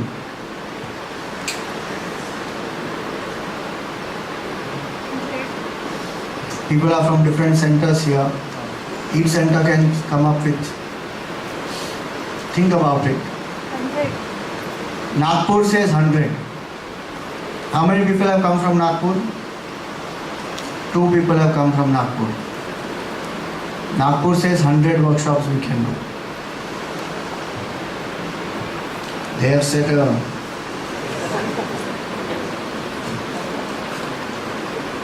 Today evening we will have that team formation session. I just wanted to set thinking. Think big. In this is our transformation also. Every transformation that we are going through, is it inspiring or not? And imagine what the child will go through when you go and teach this. Much more. Because this is not there in the education system. Emotional transformation is not there, cultural pride is not there, patriotic dynamism, this is not there. And we have to reach this to the children with a missionary zeal. And the missionary zeal has to come into us, and then only uncompromisingly work will happen. And that's what should be the take home from this session. And if I'm inspired, does it translate into that missionary zeal that I will do what it requires for my country without any compromise? That's our contribution to the country. Right? There's a small game that we play, and with that we will wind up this session. Okay, so Swamiji has set the game, so I want everybody please standing up. This game requires movement, so please put the chairs etc. aside, we need to move.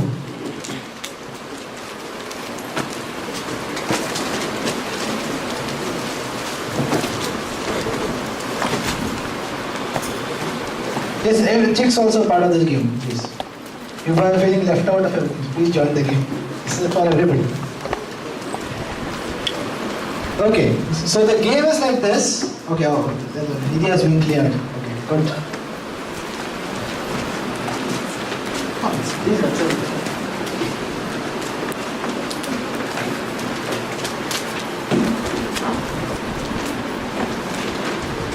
Okay, is everybody ready? So the game goes like this. I will tell a Sanskrit word which will have a number in it. You have to figure out the number and you have to form groups of that number. Those who are left out of the group are left out. Okay? So you have only 3 seconds to form. Oh, so only just 3 seconds to form, that's it. So we want some action, dynamism, act. I have to act. Okay, so you got the game, right? I'll give an example, okay? Suppose I say, suppose I say Dvaita. Which number am I saying? Oh, okay, good. So people are aware, Sanskrit aware, good. So you have to form groups of 2. Got the game? Okay? But what if we don't know the Sanskrit term? That's the first thing. You learn Sanskrit. Yes, that's the first thing. That's the first thing you need to know.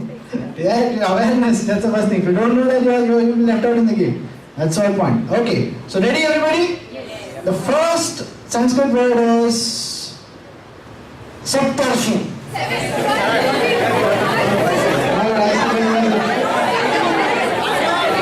Time up. Over left out.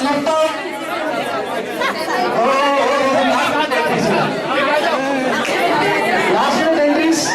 Oh, somebody is being dragged out.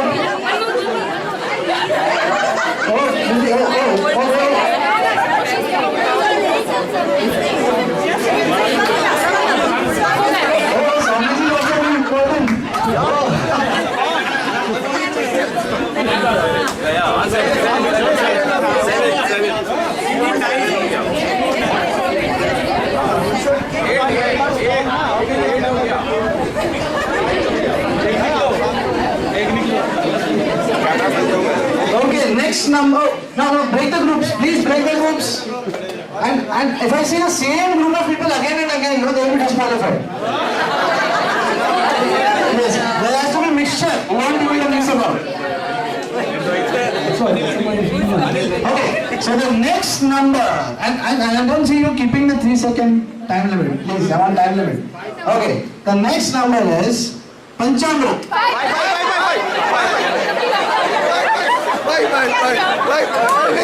हो गया नहीं 6 हो गया 6 कैसे वो video निकालेंगे अच्छा हां 5 हम 5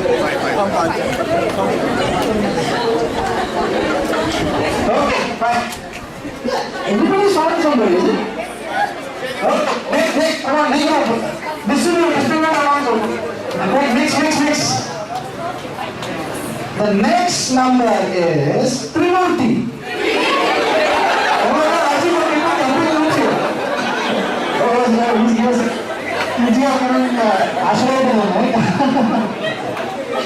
Okay. What is one? Bring up. Oh, back to other family notes. Oh, farming, na?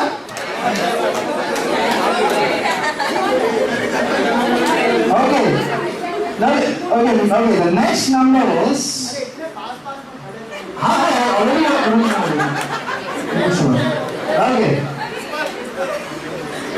The next number is Ashtavakra.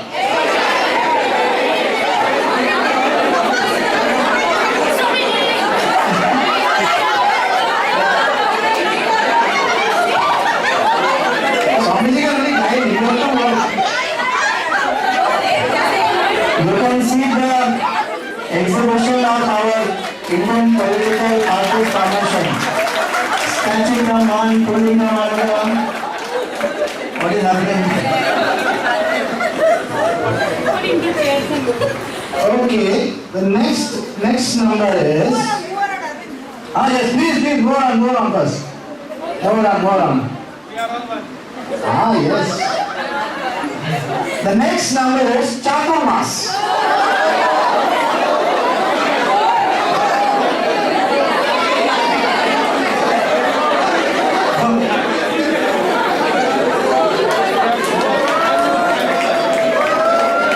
Okay, quick. More on.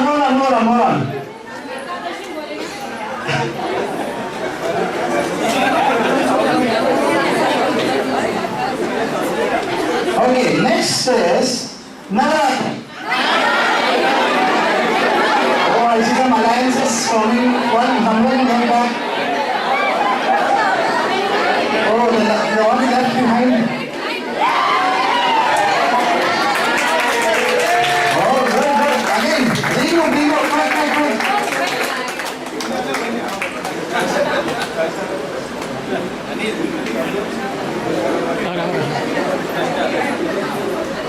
Okay.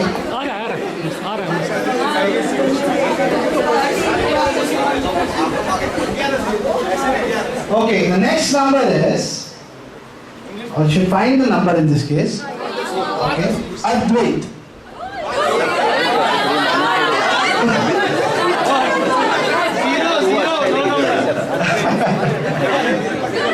Hello. Advait means two.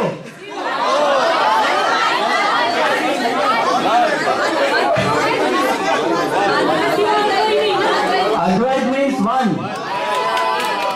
That means me. Okay, now is very important.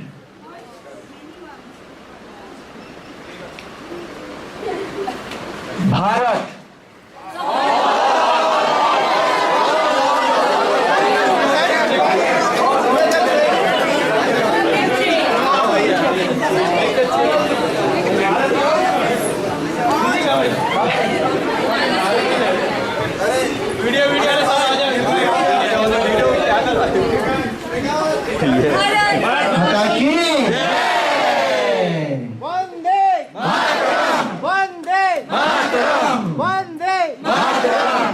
Very good, well done. So we take a break, come back at 12 o'clock. We thank Arvind and Ramkumar ji for the wonderful session. We will take 3 Hari Nams for them. Hari.